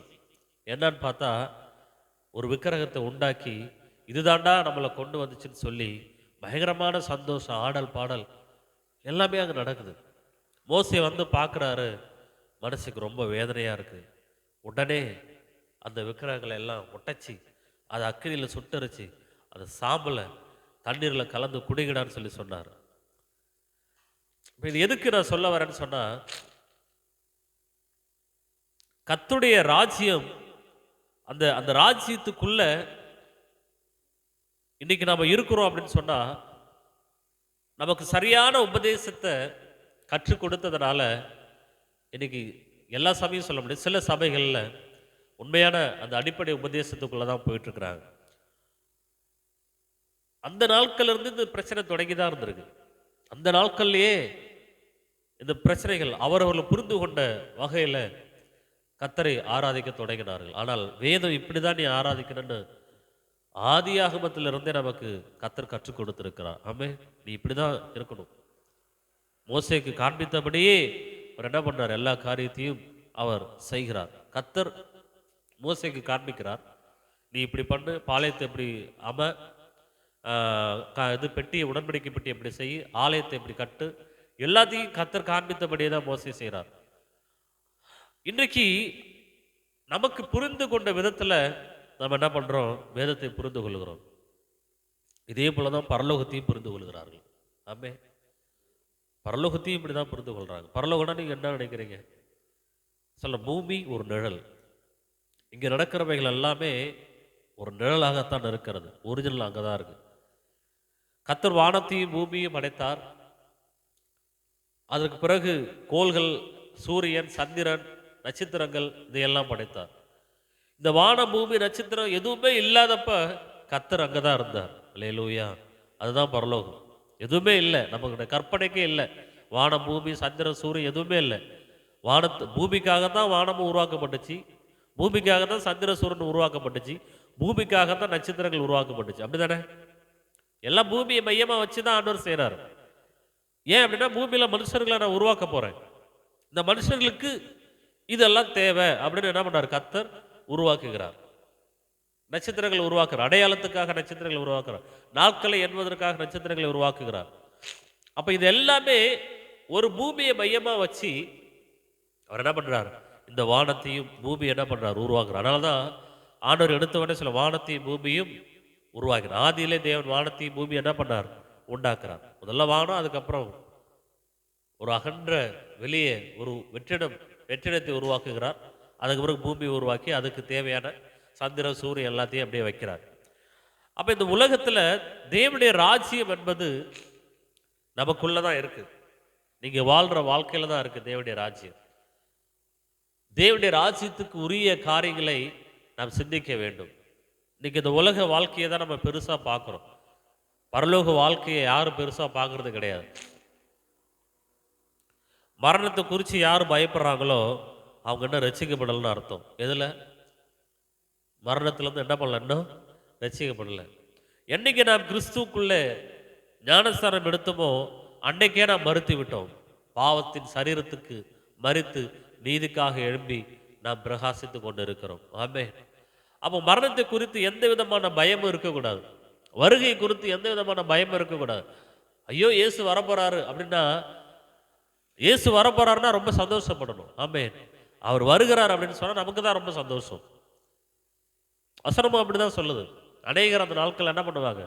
துக்கித்து புலம்புவாங்க, கதறுவாங்க, கண்ணீர் விடுவாங்க. ஏன் அப்படின்னா, ஐயோ நாங்கள் இந்த இயேசு குறித்து தானே கேள்விப்பட்டோம், எங்கள் பக்கத்து வீட்டில் சொன்னாங்களே, எங்கள் சொந்தக்காரங்க சொன்னாங்களே, இயேசு தாண்டா உண்மையான தெய்வம், அவர் வரப்போறாரா, சீக்கிரம் நீ மணந்துருப்பலான்னு சொன்னாங்களே, நாங்கள் அப்பெல்லாம் விட்டுட்டோமேன்னு சொல்லி அநேகர் என்ன பண்ணுவாங்களாம்? நிறைய பேர் அன்னைக்கு கதறுவாங்களாம், கண்ணீர் விடுவாங்களாம், ஐயோ நான் தப்பு பண்ணிட்டேன்னு சொல்லுவாங்களாம். ரட்சிக்கப்பட்டவர்களே, பின்மாற்றத்துக்குள்ளே போனவர்களே அன்றைக்கி தான் அவங்களுக்கு உணர்வாங்க எல்லாம் உண்மைதான். அப்போ அது வரைக்கும் பரலோகம் என்பது நமக்கு மறைக்கப்பட்ட உண்மையாக இந்த உலகத்தில் சித்தரிக்கப்பட்டு இருக்கிறது. எப்பொழுதுமே பிசாசு வந்து ஆப்போசிட்டான காரியங்களை தான் செய்வான். இன்னைக்கு ரட்சிக்கப்பட்ட மக்களுக்குள்ளாகவே அந்த எண்ணங்கள் இல்லை. நாம் எங்கே இருக்கிறோம், எங்கே போகிறோம், நம்ம யாருக்குரியவர்கள். அதனால தான் வந்து சொன்னாராம், பொய்யிலே பிறந்து மெய்யான உலகத்துக்குள்ள என்ன பண்ண வந்தார் அப்படின்னாராம். பொய்யன்னா கர்ப்ப பையில், பொய்யான உலகத்தில் பையிலே வளர்ந்து பொய்யிலே பிறந்து மெய்யான உலகத்தை நாடி நான் போகிறேன் அப்படின்னாராம். அப்போ இந்த உலகம் என்பது நமக்கு ஒரு டெம்பரவரி. இந்த உலகத்தில் நாம் வாழ்கிற வாழ்க்கை என்பது டெம்பரவரி. ஆனால் அந்த உலகத்தில் இருக்கிற வாழ்க்கையை ஒரு பரலோக வாழ்க்கையாக நமக்கு கர்த்தர் கொடுத்திருக்கிறார். அல்லேலூயா. பரலோக ராஜ்யம் பலவந்தம் பண்ணப்படுகிறது. எது வரைக்கும்? யோவான் ஸ்நானம் வரைக்கும் பரலோக ராஜ்யம் பலவந்தம் பண்ணப்படுகிறது. அதில் முந்தி கொண்டவங்க எங்கே போனாங்க? பரலோக ராஜ்யத்துக்கு போனாங்க. அசட்டையாக இருந்தவங்க பரலோக ராஜ்யத்துக்கு என்ன பண்ணல, போகலை. கடைசி நாட்களில் நமக்கு ஒரு கேள்வி உள்ளவர்களாக நம்ம இருக்கணும். கேள்வி ஞானத்தை நமக்குள்ளே வச்சுக்கணும். ஏன் செய்கிறோம், எதுக்கு செய்கிறோம், எதுக்காக இங்கே இருக்கிறோம், எதுக்காக இதை பண்ணுறோம், எப்படி இதை பண்ணணும், இது எல்லாத்தையும் நமக்குள்ளே நம்ம வச்சுருக்கிறோம். கர்த்தர் நம்முடைய இந்த நாட்கள் நமக்கு தந்திருக்கிறார். நாட்களை என்னும் அறிவு நமக்கு தேவை. இன்னும் எவ்வளோ காலம் ஆண்டோடைய ராஜ்யத்துக்குள்ளே நம்ம இருப்போம், கர்த்தர் எப்போ வர்றது காலகட்டங்களில் நம்ம இருக்கிறோம் அப்படிங்கிறதெல்லாம் நம்ம புரிந்து கொள்ள வேண்டும். அல்லேலூயா. கர்த்தர் நல்லவர். அப்போது சில ஓமைகளை ஆண்டவர் என்ன பண்ணார், பரலோக ராஜ்யத்துக்கு அவர் எடுத்துக்காட்டாக சொன்னார். நம்ம அந்த ஓமைகளை நம்ம என்ன பண்ணலை, அதிகமாக நம்ம பார்க்கல. மத்திய 13ஆம் அதிகாரத்தில் எடுத்துக்கொள்ளும் நிறைய ஓமைகளை அங்கே சொல்கிறார். நிறைய ஓமைகளை சொல்கிறார். மத்திய 13ஆம் அதிகாரத்தில் 44வது வசனத்தை வாசிங்களேன்.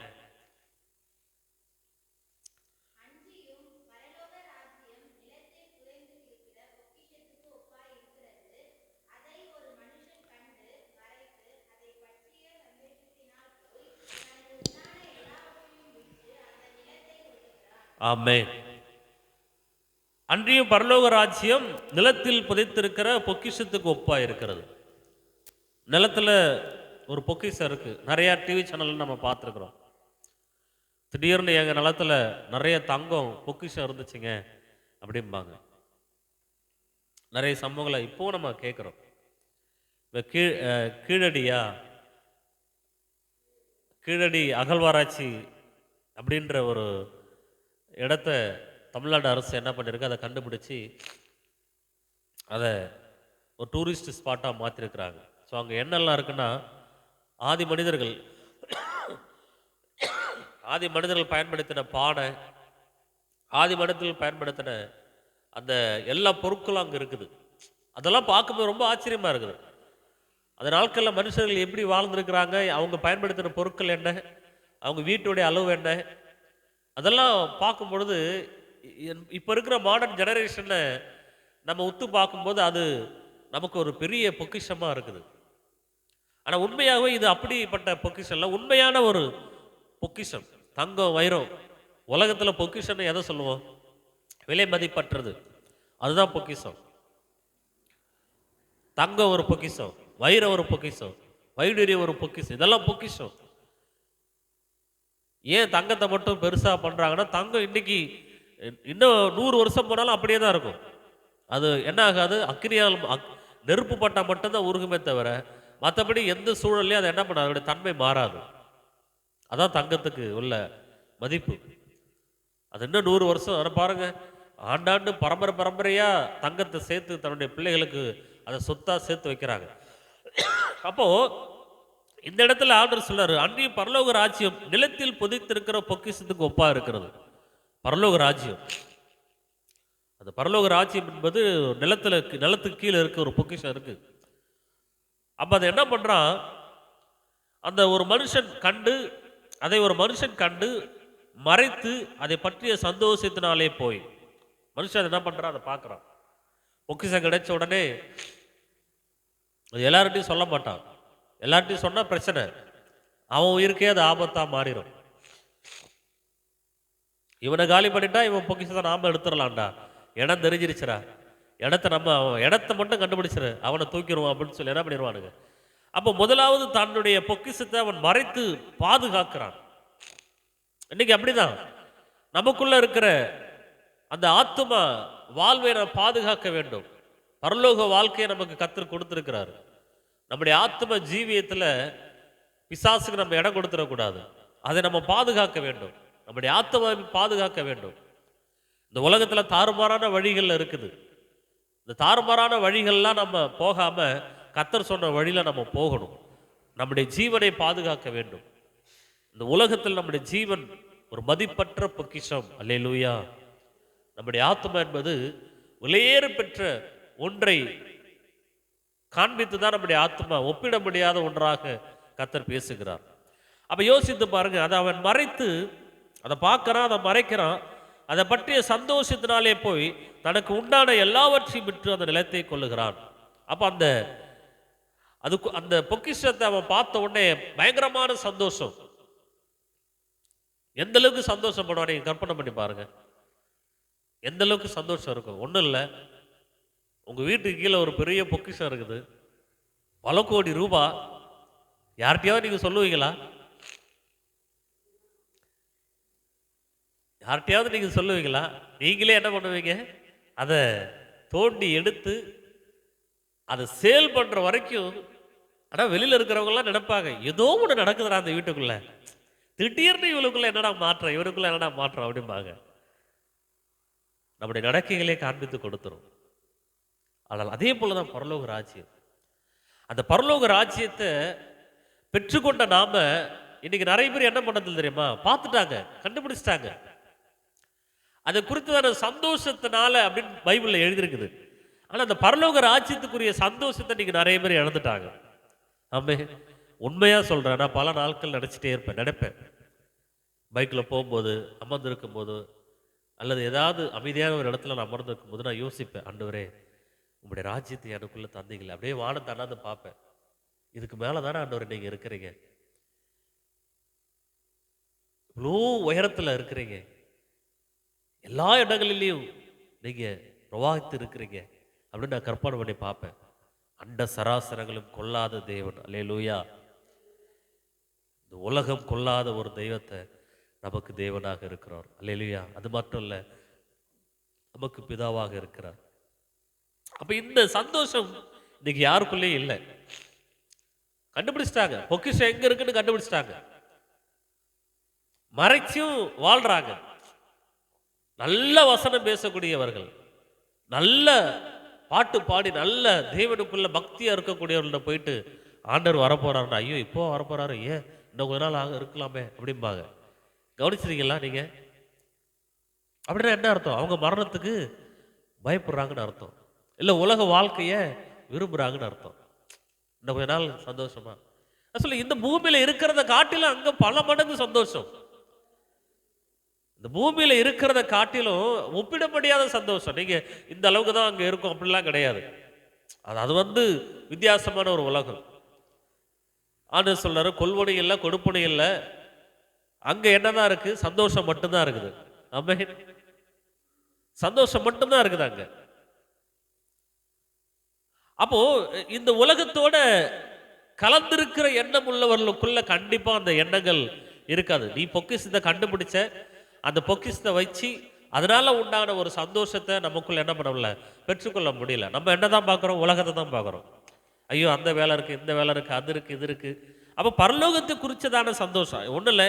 இந்த இந்த கர்த்தர் இந்த இடத்துல உதாரணமாக சொல்லுகிற மனுஷனை பாருங்களேன். நான் மறுபடியும் சொல்கிறேன், பொக்கிஷத்தை அவன் கண்டுபிடிச்சிட்டான், அதை மறைக்கவும் அவன் கற்றுக்கிட்டான். ஆனால் அதை பற்றிய சந்தோஷத்தினால போய் அப்படின்னு இருக்கு. அப்போ அது குறிச்சதான சந்தோஷம், அந்த பொக்கிஷம் கிடைச்சிச்சு, மறைச்சு வச்சிருக்கிறோம், அவனுக்குள்ள ஒரே ஒரு சந்தோஷம், மகிழ்ச்சி. ஐயோ எனக்கு கிடைச்சிச்சு, எனக்கு கிடைச்சிருச்சு, எனக்கா அவ்வளோ பெரிய பொக்கிஷம், நான் பெரிய பணக்காரன் ஆக போறேன் அப்படின்ற ஒரு சந்தோஷம். அப்போ அந்த சந்தோஷத்தை அவனால் என்ன பண்ண முடியல, கொண்டாட முடியல. அதோட அவன் நிப்பாட்டல பாருங்க, அந்த சந்தோஷம் அதோடு கூட அவன் என்ன பண்ணல, நிப்பாட்டல. தனக்கு உண்டானதை எல்லாவற்றையும் விற்று அந்த நிலத்தை கொள்ளுகிறான், அதை வாங்குறான். இந்த இடத்துல இருக்குப்பா, அதை கண்டுபிடிச்சிட்டான், அவனுக்கு தெரிஞ்சிச்சு. உடனே அந்த நிலத்தை அவன் வாங்கணும்னு துடிக்கிறான். என்ன பண்றான்? எவ்வளவு பணம்னாலும் பரவாயில்ல, எத்தனை கோடி ஆனாலும் பரவாயில்ல, அந்த இடத்த நம்ம வாங்கணும். ஏன்? இவன் கொடுக்கிற பல கோடிகளை காட்டிலும் பல மடங்கு அங்க இருக்குது பொக்கிஷம். அதனால அவன் என்ன பண்றான்? அது கிடைச்சிச்சுன்னா இந்த கோடியெல்லாம் நம்ம உண்மையிலாம் அடைச்சிடலான்னு அவன் பிளான் பண்றான். உடனே தனக்கு உண்டானதை எல்லாம் விற்று அந்த பொக்கிஷத்தை வாங்குகிறான். அல்லேலூயா. அப்ப இந்த உலக வாழ்க்கை என்பது, இந்த உலகத்தில் இருக்கிற ஆசா பாசங்கள், இந்த உலகத்தில் இருக்கிறவைகள் எல்லாம் நாம் ஒதுக்கி விட்டு, உலகத்துக்குரியவர்களை ஒதுக்கி விட்டு, நம்முடைய ராஜ்யம் பரலோகத்தின் ராஜ்யம் என்பது அது ஆவினால உண்டான ஒரு ராஜ்யம். ஆமே. அப்ப எல்லாவற்றையும் ஒதுக்கி விட்டு நாம அந்த ராஜ்யத்துக்குரியதை சிந்திக்கணும், தேடணும் அப்படிங்கிறதா இதுக்கு அர்த்தம், வேற ஒன்றும் இல்லை.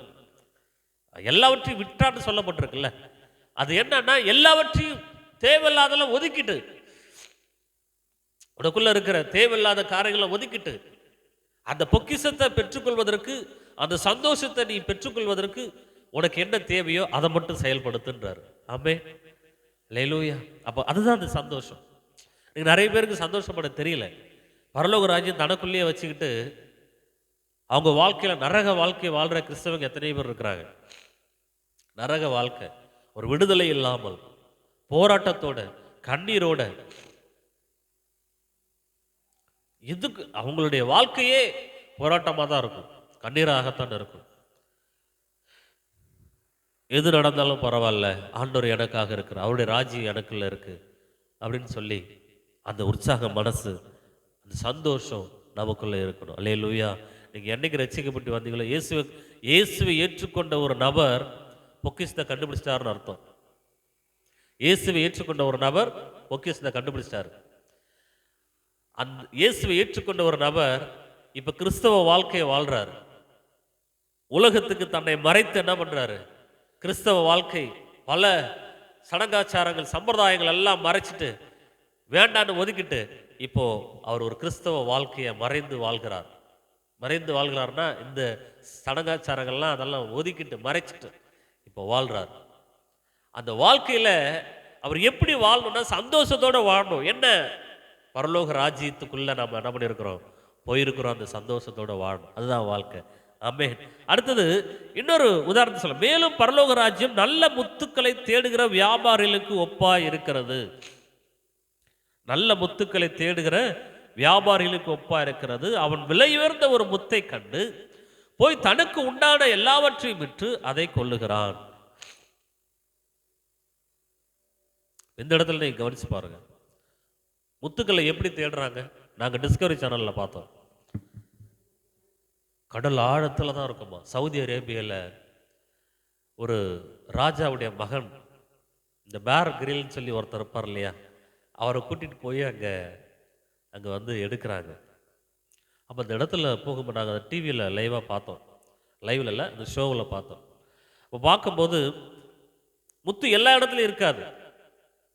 அவ்வளோ பெரிய கடல், பூமியில் 3 மடங்கு கடல். நல்லா யோசிச்சுங்க, பூமியில் 3 மடங்கு கடல். அந்த 3 மடங்கு கடலில் எல்லா இடத்துலையும் முத்துக்கள் இருக்காது. அதுக்குன்னு பர்டிகுலராக ஒரு இடம் இருக்கும். நீங்க நினைக்கிற மாதிரி முத்துக்கள் மேலே அப்படியே மிதந்தெல்லாம் இருக்காது. அது எங்க இருக்கும்? ஆழத்தில் இருக்கும். அந்த முத்துக்களை எடுக்கிறதுக்குள்ள நிறைய பேர் என்ன ஆயிடலாம்? மரித்து போயிடலாம், செத்துடலாம். அதை செத்துடலாம். அதை எடுக்கிறதுக்குள்ள அவங்க என்ன ஆயிடுவாங்க? செத்துருவாங்க. அப்போ தன்னுடைய உயிரை பணயமாக வைத்து அந்த முத்துக்களை அவங்க என்ன பண்றாங்க? எடுக்க போறாங்க. ஏன்? அதோடைய விலை என்பது மதிப்பற்ற விலையாக இருக்கிறது. ஆமென். அந்த ஒரு முத்தை அவன் தேடி கண்டுபிடிச்சு எடுத்துட்டானா அந்த நாட்டுக்கே அவன் தான் ராஜா. அல்லேலூயா. அந்த நாட்டுக்கே அவன் தான் ராஜா. அப்ப அவன் என்ன பண்றான்? அந்த முத்தை தேடுவதற்கு தன் உயிரை பணைய வைத்து அந்த முத்துக்களை அவன் எடுக்க பிரயாசப்படுறான், ஓடுறான். அதை தேடி அவன் கண்டுபிடிச்சிட்டான். கடல் அது எங்க இருக்குன்னு தெரியாது. ஆனால் அதை தேடி விசாரித்து என்ன பண்ணுவாங்களாம்? அந்த முத்தை அவர்கள் எடுப்பார்களாம். அப்படி கண்டுபிடிச்சு அவர்கள் எடுக்கும் பொழுது அதை வெளியிலே கொண்டு வந்து அதை என்ன பண்றாங்க? அந்த இப்போ அதை எடுக்கிறவங்கன்னு சிலர் இருப்பாங்கல்ல, எடுத்து இப்போ என்ன பண்ணா விற்பனை செய்யறதுக்கு பார்ப்பாங்க. அந்த முத்துக்கள் எடுத்து விற்பனை செய்யறதுக்கு பார்ப்பாங்க. அதை வாங்குகிற ஒருவன் என்ன பண்றான்? எல்லாவற்றையும் விற்று அந்த ஒரு முத்து மட்டும் எனக்கு தேவை அப்படின்னு சொல்லி என்ன பண்றான்? அதை வாங்குகிறான். அல்லேலூயா. என்ன பண்றான்? அதை வாங்குகிறான். மேலும் பரலோக ராஜ்யம் நல்ல முத்துக்களை தேடுகிற வியாபாரிகள் ஒப்பா இருக்கிறது. அவன் விலை உயர்ந்த ஒரு முத்தை கண்டு போய் தனக்கு உண்டான எல்லாவற்றையும் விற்று அதை கொள்ளுகிறான். அதோடைய மதிப்பு பல ஆயிரம் மடங்கு. அப்ப அவனுக்குள்ள இருக்கிறது எல்லாத்தையும் என்ன பண்றான்? அவன் வாழ்கிற இடம் எல்லாத்தையும் விற்கிறான். எல்லாத்தையும் விட்டுனா என்ன? அவனுக்குள்ள இருக்கிறத எல்லாத்தையும் விற்கிறான். கண்டிப்பா அவன் வீட்டை வித்திருப்பானா இல்லையா? ஆஸ்தியை வித்திருப்பானா இல்லையா? தன்னுடைய சொத்தை வித்திருப்பானா இல்லையா? இன்னைக்கு இயேசுக்காக அப்படி இருக்கிறவர்கள்லாம் இருக்கிறாங்க. ஆமென். பரலோகத்துக்காக, கர்த்தருக்காக தன்னுடைய ஆஸ்திகளை இழந்த நபர்கள் எத்தனை பேரை நான் பார்த்துருக்கிறேன். கத்தருக்காக எனக்கு ஒரு வீடு போதுங்க, எனக்கு தங்கி இருக்கிற வீடு போதுங்க, சாப்பாடு போதுங்க, இருக்க ட்ரெஸ்ஸு போதுங்கன்னு சொல்லி எத்தனை அன்னைக்கு அப்படி இருந்தார்கள். ஆதி அப்போஸ்தல நாட்கள்ல சபை அப்படிதான் இருந்துச்சு. தனக்கு உண்டானது எல்லாவற்றையும் விற்று சமமாய் பகிர்ந்து கொண்டார். இன்னைக்கு அப்படி யாராவது இருக்கிறாங்களா? இன்னைக்கு யாராவது அப்படி இருக்கிறாங்களா? வளர்ந்த சபைகள், ஸ்தாபனங்கள், பெரிய அளவில் வளர்ந்த ஸ்தாபனங்களுடைய சர்ச்சஸ் எல்லாம் இன்னைக்கு எப்படி ஒன்று குருவிகள் தங்கும் இடமா இருக்குது, பாம்புகள் உலாவுகிற இடமா இருக்குது. யோசித்து பாருங்க. அதெல்லாம் ஒரு சபை, ஒரு விசுவாசியோட காணிக்கை பணம். எத்தனை பேருடைய காணிக்கை பணம் இன்னைக்கு வீணாக கொட்டி கிடக்கிறது. ஏன்? அந்த ஸ்தாபனத்தினால் என்ன பண்ண முடியல, நிர்வாகம் பண்ண முடியல. அந்த சொத்து அவங்க பேர்ல இருக்கு, அந்த சபை என்கிற பேர்ல இல்லை, குடும்பத்தின் சொத்து என்கிற உரிமையில் இருக்குது. அதனால தான் இன்னைக்கு நிறைய மக்கள் கிறிஸ்துவுக்காக செய்ய வேண்டியவர்கள் செய்யாம போனதுக்கான காரணம் இவர்களால தான். இன்னைக்கு எல்லாரும் தனக்கு உண்டாகணும் அப்படின்னு தான் நினைக்கிறாங்களே தவிர, என்னுடைய குடும்ப சொத்துல தான் வரணுங்கிறதாங்களே தவிர, அது கத்தருக்குன்னு சொல்லி என்ன பண்ண மாட்டேங்கிறாங்க, நினைக்க மாட்டேங்கிறாங்க. நான் அடிக்கடி சொல்லுவேன், நான் 3 பிள்ளைகளை வச்சிருக்கிறேன். என்னுடைய 3 பிள்ளைகளுக்கு நல்ல கர்த்தருடைய வருகை தாமதிக்குமானால் அவர்களுக்கு இந்த உலகத்தில் வாழ தேவையானது என்னவோ அது மட்டும்தான் தேவை. அங்கே வாங்கி வீடு சேர்த்து சொத்து சேர்த்து வைப்போம், அங்கே வாங்கி சொத்து இல்லை. கர்த்தருக்காக அந்த உலகத்தில் என்ன செய்யணுமோ அதை மட்டும்தான் செய்யணும். என் கையில் 100 கோடி ரூபாய் இருந்தாலும் அதை கர்த்தருக்கு மட்டுமே தவிர அது ஒருத்தருடைய பேரில் வரக்கூடாது. சொந்தங்கிற இடத்துல ஒருத்தர் வந்து அங்கே ஃபைட் பண்ணக்கூடாது. நாளைக்கு இது எனக்கு தான் சொந்தம், அப்பா சேர்த்து வச்சு எனக்கு தான் அப்படின்ற இடமே இருக்கக்கூடாது. கர்த்தர் எவ்வளோ கொடுக்குறாரோ அது எல்லாவற்றையும் கர்த்தருக்காக தான் அந்த உலகத்தில் செய்யணும். ஏன்னா அந்த உலகம் நிரந்தரமற்றது. ஆமென். இந்த ஜீவன் இருக்கிற வரையிலும் தேவனுக்காக மட்டுமே எனக்கு ஒரு வீடு போதும் தங்கிக் கொள்வதற்கு, என் பிள்ளைகளுக்கு ஒரு வீடு போதும் தங்கிக் கொள்வதற்கு, என் பிள்ளைகள் சாப்பிட வேண்டிய ஆகாரத்தையும் அவர் கொடுக்கிறார், உடைகளையும் அவர் கொடுக்கிறார், தேவைகளையும் அவர் சந்திக்கிறார். ஆமென். இதுக்கு மிஞ்சினது நீ யாருக்கு செய்வன்னா ராஜ்யத்துக்காக மட்டுமே. அதுதான் என்னுடைய விருப்பம், என்னுடைய வாஞ்சை. கர்த்தருடைய ராஜ்யத்தின் பணிகளுக்காக மட்டும்தான். ஆனா இன்னைக்கு நிறைய இடத்துல அப்படி மாறி இருக்கு. கடைசி வரையிலும் அப்படியே இருக்கணும்னு ஆண்டவருக்குள்ள அதிகமாக ஆசைப்படுறேன். கட்டாயம் எனக்கு கர்த்தர் அப்படிப்பட்ட காரியங்களை செய்வார். அல்லேலூயா. அப்போ இந்த ராஜ்யத்தின் பணிக்காக மட்டுமே. அப்போ அவன் என்ன பண்றான், தனக்கு உள்ளானதை எல்லாவற்றையும் விற்று அந்த முத்தை அவன் வாங்குகிறான். வாங்கி அதை கொண்டு அவன் வர்த்தகம் பண்ணுகிறான். வெளியேற பெற்ற ஒரு வர்த்தகத்தை அவன் செய்கிறான். அவன் இழந்ததை எல்லாவற்றையும் மீண்டும் பெற்றுக்கொள்ளுகிறான். ஆமென். அல்லேலூயா. இந்த உலகத்தில் இயேசு கிறிஸ்துவை ஏற்றுக்கொண்ட உடனே தாறுமாறான வாழ்க்கை. நீங்கள் ரட்சிக்கப்பட்டவங்களுடைய பின்னணியெல்லாம் யோசித்து பாருங்க, உங்கள் வாழ்க்கையை நீங்கள் சிந்திச்சு பாருங்க. மரண தருவாயிலிருந்து அல்லது கடன் பிரச்சனையில இருந்து எத்தனையோ சூழல்கள்ல இருந்து தான் என்ன பண்ணியிருப்பாங்க, ரட்சிப்புக்குள்ள வந்திருப்பாங்க. ஆனால் வந்ததுக்கு பிறகு மீண்டும் கர்த்தர் அவருடைய வாழ்க்கையை கட்டி எழுப்பி அதே சந்தோஷத்துக்கு பல மடங்கு சந்தோஷத்தை கொடுத்திருக்கிறார். ஆமென். எனக்கு தெரிஞ்ச விஎம்எம் மினிஸ்ட்ரியில் சந்தோஷ்ங்கிற ஒரு பிரதர், அவங்க சாட்சியை நான் கேள்விப்பட்டிருக்கேன். அவங்க ஊரில் எல்லா சொத்துக்களையும் இழந்துட்டாங்க, பிஸ்னஸ் இழந்துட்டாங்க, எல்லாத்தையும் இழந்துட்டாங்க. ஏகப்பட்ட கடன் நெருக்கடி. அதற்கு பிறகு அவர்கள் இயேசுவை அங்கீகரித்து கிறிஸ்தவர்களாய் வாழ தொடங்கின பொழுது கர்த்தர் எல்லாவற்றையும் அடைக்க உதவி செய்தார். ஆமென். நிறைய பேர் வாங்கின கடனை மன்னிச்சிட்டாங்களாம். பரவாயில்லப்பா, நீ சந்தோஷமா இரு, அது போதும் அப்படின்ட்டாங்களாம். நிறைய பேருக்கு அப்படி நடந்திருக்கு.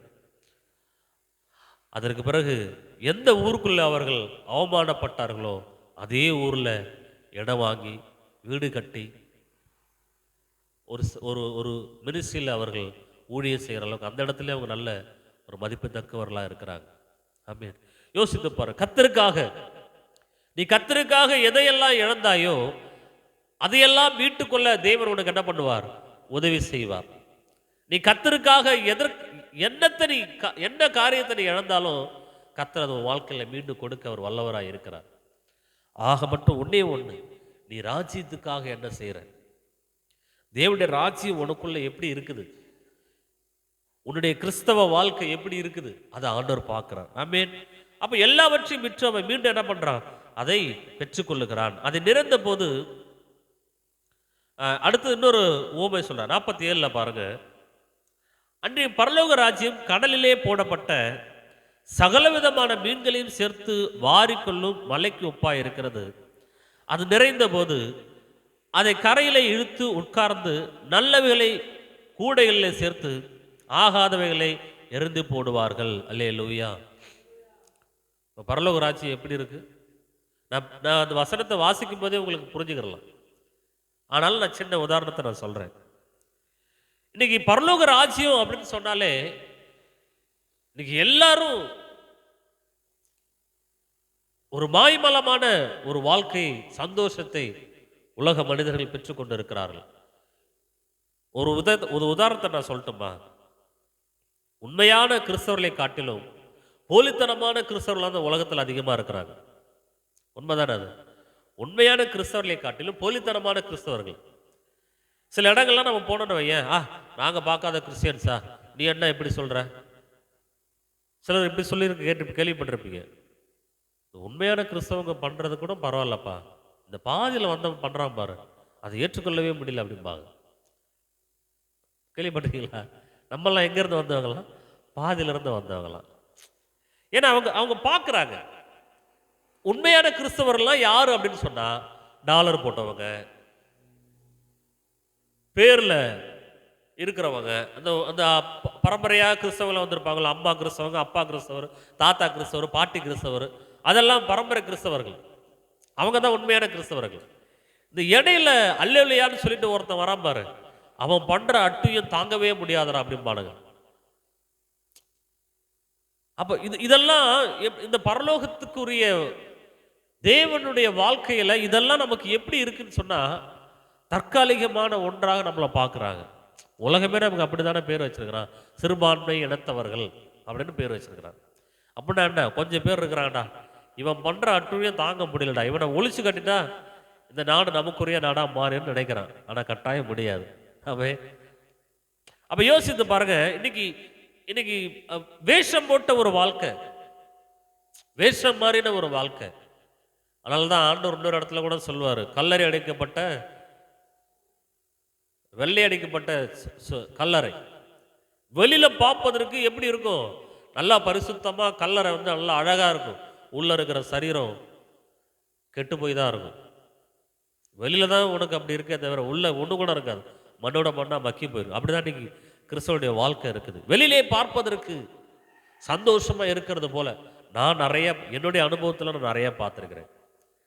10 பேருக்கு முன்னாடி அவங்கள கொஞ்சம் கூட என்ன பண்ண மாட்டாங்க, விட்டு கொடுத்து பேச மாட்டாங்க. ஆண்டவரை குறித்து பயங்கரமா பேசுவாங்க. ஆனா வீட்டுக்குள்ள அவங்களுடைய தனிப்பட்ட வாழ்க்கையில கர்த்தருக்கும் அவங்களுக்கும் கொஞ்சம் கூட தொடர்பே இருக்காது, அந்த கனெக்டிவிட்டியே இருக்காது. அப்ப இதெல்லாம் வெள்ளடிக்கப்பட்ட கல்லறைக்கு சமமானது. அப்ப இந்த வாழ்க்கைலாம் கண்டிப்பா அறவே வெறுத்தரணும்.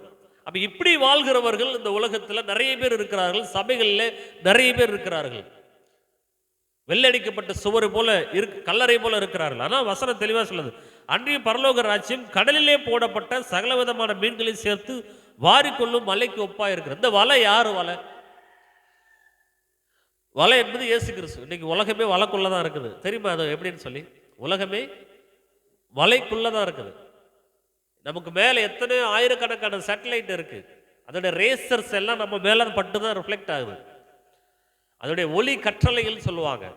அந்த ஒளி கற்றலைகள் இப்படி மாறி மாறி அப்படியே பின்னல் வலையில தான் இருக்குது. அதை நம்ம கண்ணால பார்க்க முடியாது. இங்க ஒரு சேட்டலைட் ஒன்று இருக்குது, நம்ம டவர் ஒன்று வச்சிருக்கிறாங்க. இந்த டவர் ஒரு குறிப்பிட்ட தூரத்தில் இருக்கிற எல்லா சிக்னலையும் அமிச்சுக்கிட்டே இருக்கும்.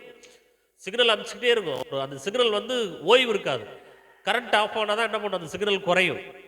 உடனே என்ன பண்ணுவாங்க, ஜெனரேட்டர் வச்சுருப்பாங்க. அங்கே கரண்ட் ஆஃப் ஆனால் ஆட்டோமேட்டிக்காக என்ன ஆயிரும், ஜெனரேட்டர் ரன் ஆயிரும். அப்போ அந்த கற்றாழைகள் வீசிக்கொண்டே இருக்கும். இப்போ வெளிநாட்டில் இருக்கிற நமக்கு ஒருத்தர் ஃபோன் பண்ணாருன்னா, அது முதல்ல இந்தியாவில் ஒரு பெரிய சேட்டலைட் வச்சுருப்பாங்க. அந்த சேட்டலைட்டில் அந்த கற்றாழையை இழுத்து அதுக்கு பிறகு அந்த கால் எங்கே போக வேண்டியது அப்படின்னு சொல்லி ஒரு நம்பர் ஒன்று வச்சுருப்பாங்க. கோட் ஃபார்ம்னு ஒரு நம்பர் ஒன்று இருக்கும். அதுக்கு அடுத்தது இது வந்து அரியலூர் மாவட்டத்தில் தமிழ்நாட்டுக்கு போக வேண்டியது. தமிழ்நாட்டில் ஒரு பெரிய மதர் போர்டு ஒன்று வச்சுருப்பாங்க, ஒரு பெரிய சேட்டலைட் வச்சுருப்பாங்க. தமிழ்நாடு இழுத்து கொடுத்து அடுத்தது எங்கன்னு கண்டுபிடிக்கும். அடுத்தது இந்த கால் எங்கே போக வேண்டியது, அரியலூர் மாவட்டத்துக்கு போக வேண்டியது. அதுக்கு அடுத்தது ஓட்டக்கோயிலுக்கு வர வேண்டியது. இது எல்லாமே ஒரு செகண்டில் நடக்குது. அல்லேலூயா. இப்போ உலகம் எப்படி இருக்கு பாருங்க. இது எல்லாமே எத்தனை செகண்டில் நடக்குது. அங்கே கால் பண்ண தொடங்கினா இங்கே கால் வருது. அப்போ நம்மளே இந்த வலை பின்னலுக்குள்ள தான் என்ன பண்றோம், இருக்கிறோம். அப்போ ஆண்டவர் என்ன பண்ணாரு, வலையை போடுகிறார். ஒரு மீனவர் வலையை போடுகிறார். வலையை போட்ட உடனே எல்லா மீனும் அதுக்குள்ள வருது. நாங்க நிறைய இதில் பார்த்துருக்குறோம். மீனை வாரி எடுக்கும்போது வலையை அப்படியே மேலே தூக்கும் பொழுது அதில் சில மீன்கள்லாம் தொடவே மாட்டாங்க. அதில் வந்து எலக்ட்ரிக் ஷாக் மீனெல்லாம் இருக்குமா, எலக்ட்ரிக் ஷாக். அந்த மீனெல்லாம் எடுத்தீங்கன்னா அவன் லைஃபை முடிஞ்சு போச்சு. அதெல்லாம் பார்த்து அந்த மீனர்கள் என்ன பண்ணுவாங்க, இதெல்லாம் அப்படியே ஒதுக்கிடுவாங்க. அந்த மீனெல்லாம் தேவையில்லைன்னு ஒதுக்கிடுவாங்க. சில மீன்கள் பார்த்தா அப்படியே அருவருக்கு தக்கதான மீனாக இருக்கும். பாம்பு அதுக்குள்ளே இருக்கும், நீர் பாம்பு, கடல் பாம்பு அதுக்குள்ளே இருக்கும். அப்போ இது எல்லாம் என்ன பண்ணுறாங்க, ஒட்டுமொத்தமாக தான் அழுறான். வலையில் போடும்போது நீ தேடி தேடல என்ன பண்ண முடியாது, எடுக்க முடியாது. மொத்தமாக வலையை போடு, எது கிடைக்குதோ என்ன பண்ணு, போடு, இழுத்துரு. அதுக்கப்புறம் கிடைச்சது எல்லாத்தையும் என்ன பண்ணுறாங்க, தேவையானதை எடுத்துக்கொண்டு மீதியானதை தூக்கி தூரம் போடுகிறார்கள். அதே போல தான் பரலோக ராஜ்யம் இருக்கு. ஆமே என்ன சொல்றாரு பாருங்க, அன்றைய பரலோக ராஜ்யம் கடலிலே போடப்பட்டு சகல விதமான மீன்களையும் சேர்த்து வாரிக்கொள்ளும் மலைக்கு ஒப்பாய் இருக்கிறது. அது நிறைந்த போது அது கரையிலே இழுத்து உட்கார்ந்து நல்லவைகளை கூடைகளை சேர்த்து ஆகாதவளை எரிந்து போடுவார்கள். அதுக்கப்புறம் சொல்றாரு, இப்படியே உலகத்தின் முடிவிலே நடக்கும். தேவ தூதர்கள் புறப்பட்டு நீதிமான்களின் நடுவிலிருந்து பொல்லாதவர்களை பிரித்து அவர்களை அக்கினி சூளையிலே போடுவார்கள். அங்கே அழுகையும் பற்கடிப்பும் உண்டாயிருக்கும் என்றார். ஆமென். அல்லேலூயா. கற்பனை பண்ணி பாருங்க, இன்னைக்கு எல்லாரும் ஒன்றா தான் வாழ்கிறோம். கிறிஸ்தவனுக்கும் கிறிஸ்தவ அல்லாதவர்களுக்கும் ஏதாவது வித்தியாசம் இருக்கா? இருதயத்துக்குள்ள தான் வித்தியாசம் இருக்கு, மனசுக்குள்ள தான் வித்தியாசம் இருக்கு, கொள்கையில் வித்தியாசம் இருக்கு, உடைகளில் வித்தியாசம் இல்லை, சாப்பாடுல வித்தியாசம் இல்லை, நிறத்திலையும் வித்தியாசம் இல்லை. கிறிஸ்தவன்னா இப்படி தான் இருப்பான் அப்படின்னு ஏதாவது இருக்கா? இல்லை. குண்டா இருப்பான், குண்டா இருக்கிறவங்களாம் கிறிஸ்தவன்டா, ஒல்லியா இருக்கிறவங்களாம் கிறிஸ்தவன்டா, இல்லை கருப்பா இருக்கிறவங்களாம் வெள்ளையா இருக்கிறவன் தானே கிறிஸ்தவன், அப்படிலாம் கிடையாது. எல்லாரும் இந்த உலகத்துக்குள்ள என்ன பண்றோம், வாழ்ந்து கொண்டு இருக்கிறோம். நமக்குள்ள வேறுபடுத்துகிற ஒன்னே ஒன்று, நம்முடைய ரட்சிப்பு மட்டும்தான் நம்மளை வேறுபடுத்தி காண்பிக்கிறது. நம்முடைய வார்த்தைகள் வேறுபடுத்தி நம்மை காண்பிக்கிறது. நம்முடைய செயல்பாடுகள், கிறிஸ்துக்குள்ள இருக்கிற செயல்பாடுகளை சொல்றேன், தேவையற்ற செயல்பாடுகள்லாம் இல்லை. நமக்குள்ள இருக்கிற செயல்பாடுகள் நம்மளை என்ன பண்ணுது, பிரித்து காண்பிக்கிறது. அல்லேலூயா. அப்ப இவைகளை, இது எல்லாமே இந்த ஒரு உலகத்துக்குள்ள என்ன பண்றோம், நாம இருக்கிறோம். அப்ப ஆண்டவர் சொல்றாரு, இப்படியே உலகத்தின் முடிவிலே நடக்கும். இப்படியே உலகத்தின் முடிவிலே நடக்கும். கண்டிப்பா இப்படிதான் நடக்கும். அவரை உண்மையாய் ஆராதித்தவர்கள், நேசித்தவர்கள், உண்மையாய் வாழ்ந்தவர்கள் பரலோக ராஜ்யத்தில் எடுத்துக்கொள்ளப்படுவாங்க. நிறைய பேர் அன்னைக்கு முறையிடுவாங்க, ஆண்டவரே நாங்கள் செபிச்சோமே, நாங்க தீர்க்க தரிசனம் சொன்னோமே, நாங்க உமக்காக அதெல்லாம் செஞ்சோம், இதெல்லாம் செஞ்சோம், அதெல்லாம் என்னென்னமோ பண்ணணுமே. அவர் ஒரே வார்த்தை சொல்லுவார், அக்கிரமக்காரணிகள் யாரும் என்னை விட்டு விலகி போங்க பாரு. அக்கிரமக்காரணிங்க யாரும் என்ன பண்ணுங்க, என்னை விட்டு அகன்று போயிருங்க, விலகி போயிருங்க. ஆனால் இந்த பக்கம் இருக்கிற, நான் சொல்லியிருக்கேன் ஏற்கனவே, வெள்ளாடு செம்மறியாடுன்னு சொல்லியிருக்கிறேன், பிரசங்கம் எடுத்திருக்கிறேன். வெள்ளாடு எப்படி பண்ணுறது, செம்மறியாடுகள் எப்படி பண்ணுறதுன்னு சொல்லி. அப்போ தன்னுடைய வலப்பக்கத்தில் இருக்கிறவர்களை பார்த்து, நான் உங்களுக்காக ஆயத்தம் பண்ணப்பட்டு இருக்கிற இடத்திற்கு நீங்க போங்கன்னு சொல்லி நம்மை பார்த்து சொல்லுவார். அல்லேலூயா. இந்த உலகத்தின் முடிவு, இந்த உலகத்தின் முடிவு, இது உலகத்தின் முடிவுனா இனி நடக்கக்கூடிய விஷயங்கள் தான் நடக்கும். இப்படியே உலகத்தின் முடிவிலே நடக்கும். தேவ தூதர்கள் புறப்பட்டு நீதிமான்களின் நடுவிலிருந்து பொல்லாதவர்களை பிரித்து அவர்களை அக்கினி சூளையிலே போடுவார்கள். அங்கே அழுகையும் பற்கடிப்பும் உண்டாயிருக்கும். நரகம். தேவதூதர்கள் என்ன பண்ணுவாங்க? எல்லாத்தையும் பிரிப்பாங்க. நெல் கோதுமை போல நல்ல மடிகளை தம்முடைய பொக்கிஷத்திலே சேர்க்கிறார். பதரையோ அவியாத அக்கினியிலே எரிக்கிறார்கள். இதை கற்பனை பண்ணி பாருங்க. நாம் பெற்றுக்கொண்ட வாழ்க்கை எப்படிப்பட்ட வாழ்க்கை! ஆமென். அந்த பரலோக ராஜ்யத்தை நமக்குள்ளே நாம் பெற்றுக்கொண்டு இருக்கிறோம். அந்த பரலோக ராஜ்யம் நமக்குள்ளே இருக்கிற பொழுது அது குறித்ததான சந்தோஷம் நமக்குள்ள இருக்கணும். என்னமோ நான் சொல்லுவேன், எனக்கு எத்தனை கஷ்டங்கள் வந்தாலும் பரவாயில்ல, நான் ஆண்டவர் என்னை ரட்சித்த விதங்களையும் கர்த்தர் என்னை இதுவரைக்கும் நடத்தின விதங்களையும் நான் சிந்திச்சு பார்ப்பேன். அப்ப நினைச்சு இதெல்லாம் பார்க்கும்பொழுது, சே, இந்த பிரச்சனைலாம் பெரிய பிரச்சனை இல்லை, இதுவரைக்கும் நடத்தின ஆண்டவர் இனியும் நம்மளை நடத்தாம போயிடுவாரா? அவர் மேல ஒரு நம்பிக்கை. இதுவரைக்கும் பார்க்காத பிரச்சனையா பார்த்துட்டோம், ஆண்டவர் எனக்குள்ள இருக்கிறார், இதெல்லாம் கடந்து போய் எனக்கு என்ன பண்ணுவார்? உதவி செய்வார். அந்த நம்பிக்கை. அப்ப கர்த்தரை சார்ந்து நமக்குள் கர்த்தரை சார்ந்து இருக்கிற ஒரு வாழ்க்கையே பரலோக வாழ்க்கை. அல்லேலூயா. கர்த்தரை விட்டு கொடுக்காத வாழ்க்கையும் பரலோக வாழ்க்கை.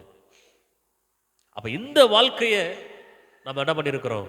அங்கீகரித்திருக்கிறோம். இந்த ராஜ்யம் நமக்குள்ள இருக்கு.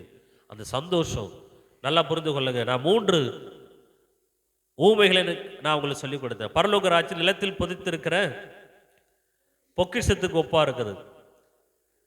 பரலோக ராஜ்யம் விலையுயர்ந்த முத்துக்களை தேடுகிறவர்களுக்கு ஒப்பா இருக்கிறது. கடைசியா பரலோக ராஜ்யம் கடலிலே போடப்பட்ட வலைக்கு ஒப்பா இருக்கிறது. அல்லேலூயா. ஆண்டவர் அந்த வலையை எல்லாருக்கும், அப்படின்னா சுவிசேஷம் எல்லாருக்கும் அறிவிக்கப்படுகிறது. வலைன்னா வேற ஒன்றும் இல்லை, வார்த்தை தான் வலை, சுவிசேஷம் தான் வலை, வேற ஒன்றும் கிடையாது. ஊமையா அங்கே சொல்லியிருக்கிறார். எல்லாருக்கும் சுவிசேஷம் அறிவிக்கப்படுதா? எல்லாருக்கும் வார்த்தையை சொல்லப்படுதா? ஆனால் ஏற்றுக்கொள்ளவர்கள் யார் தான் ஏற்றுக்கொள்றாங்க? சிலர் தானே ஏற்றுக்கொள்ளுகிறார்கள். அல்லேலூயா. நல்ல நிலத்தில் விதைக்கப்பட்ட விதையானது 30, 60, 100 என்ன பண்ணுது? பலன் கொடுக்கிறது. இப்போ நல்ல நிலத்தில் விதைக்கப்பட்ட விதையானது பலன் கொடுக்கிறதாக இருக்கிறது. வலையான வார்த்தை எல்லாருக்கும் விதைக்கப்பட்ட போதிலும் சிலர் மட்டுமே அதை அங்கீகரிக்கிறார்கள். அங்கீகரித்தவர்கள் பரலோக ராஜ்யத்துக்குள்ளே போறாங்க. அங்கீகரிக்கப்படாதவர்கள் அழுகையும் பற்கடிப்புமான இடத்துக்கு தள்ளப்படுறாங்க. அதோடைய இடம், அந்த இடத்துக்கு பேரே அழுகையும் பற்கடிப்புமான இடம். அது நரகம். 24 மணி நேரமும் அங்கே அவர்கள் வாதிக்கப்படுகிறார்கள். இங்கே தான் நம்ம டைம் பிரகாரம் நம்ம சொல்கிறோம், அங்கே டைம் எல்லாம் கிடையாது. எப்பொழுதும் தான் பைபிளில் இருக்குது. எப்பொழுதும் அவர்கள் என்ன பண்ணுவாங்க? வாதிக்கப்படுவார்கள். சதா காலங்களிலும் வாதிக்கப்படுவார்கள். இப்படி தான் பைபிளில் எழுதப்பட்டிருக்குது. ஸோ இந்த பரலோக ராஜ்யம் என்பது ஒரு மதிப்பற்றது அப்படிங்கிறத நீங்கள் இன்னைக்கு புரிந்து கொள்ள வேண்டும். ஆமே. இந்த பரலோக ராஜ்யம் என்பது ஒரு சந்தோஷம் நிறைந்தது அப்படிங்கிறத நீங்கள் புரிந்து கொள்ள வேண்டும். இந்த பரலோக ராஜ்யத்துக்கு என்னெல்லாம் இந்த உலகத்தில் செய்யணுமோ அதை மட்டும் செய்யுங்கிறத நீங்கள் என்ன பண்ணிக்கணும்? புரிந்து கொள்ள வேண்டும். ஆமே. நான் சொன்னது புரியுதா? பரலோக ராஜ்யத்துக்கு என்ன இந்த உலகத்தில் தேவை, அதுக்கு ஏற்ற மாதிரி நீ எப்படி மாற்றிக்கணும், அதுதான் இயேசு நமக்கு கற்றுக் கொடுத்திருக்கிறார். பயப்படாத சிறுமந்தையே, பிதாவன தம்முடைய ராஜ்யத்தை கொடுக்க உனக்கு பிரியமா இருக்கிறார். வாக்குத்தத்தமா இது தந்திருக்கிறார். அப்ப தேவனுடைய ராஜ்யத்தை நாம் பெற்றுக்கொள்வதற்கு என்னெல்லாம் இருக்கோ அதெல்லாம் செயல்படுத்த கர்த்தர் நமக்கு உதவி செய்வாராக. அல்லேலூயா. தொடர்ந்து நம்ம எல்லாரும் எழுந்து நிற்போம். தெய்வ சமூகத்தில் நாம் நின்று தேவனுடைய நாமத்தை உயர்த்துவோம். பரிசுத்த ஆவியானவரே, இந்த நாட்களில் எங்களுக்கு தந்த வார்த்தைக்காக ஆண்டவரே ஸ்தோத்திரம். உங்க நாமத்திற்கு மகிமை உண்டாகட்டும் ஆண்டவரே. விலை மதிப்பற்ற ஒரு வாழ்க்கையை நீர் எங்களுக்கு தந்திருக்கீங்க. அந்த பொக்கிஷத்தை நாங்கள் கண்டுபிடிக்க எங்களுக்கு உதவி செஞ்சீங்க. அதை மறைத்து அதை பாதுகாக்கவும் எங்களுக்கு உதவி செய்து வரீங்க. அதை குறித்ததான சந்தோஷம் எங்க வாழ்க்கையில் இருக்கட்டும் ஆண்டவரே. அந்த பொக்கிஷத்தை குறித்ததான சந்தோஷம் எங்கள் அன்றாட வாழ்வில் இருக்கட்டும் ஏசப்பா. சிக்கா பாலாரா பதூரா. அல்லேலூயா. நன்றி செலுத்துகிறோம். இந்த உலகத்துல உங்க நேசித்து வாழ்வதுதான் எங்களுக்கு வாழ்க்கை ஆண்டவரே. உங்க கிருபை எங்களுக்கு தாங்கப்பா. சிதாலராமா. இருளாய் கிடந்த எந்த வாழ்வையில் ரட்சிப்பை தந்தீரே, அநேகர் வாழ்வை வெளிச்சமாய் மாற்றும் விளக்காய் வைத்தீரே. இருளாய் கிடந்த எந்தன் வாழ்வில் ரட்சிப்பை தந்தீரே. அநேகர் வாழ்வை வெளிச்சமாய் மாற்றும் விளக்காய் வைத்தீரே.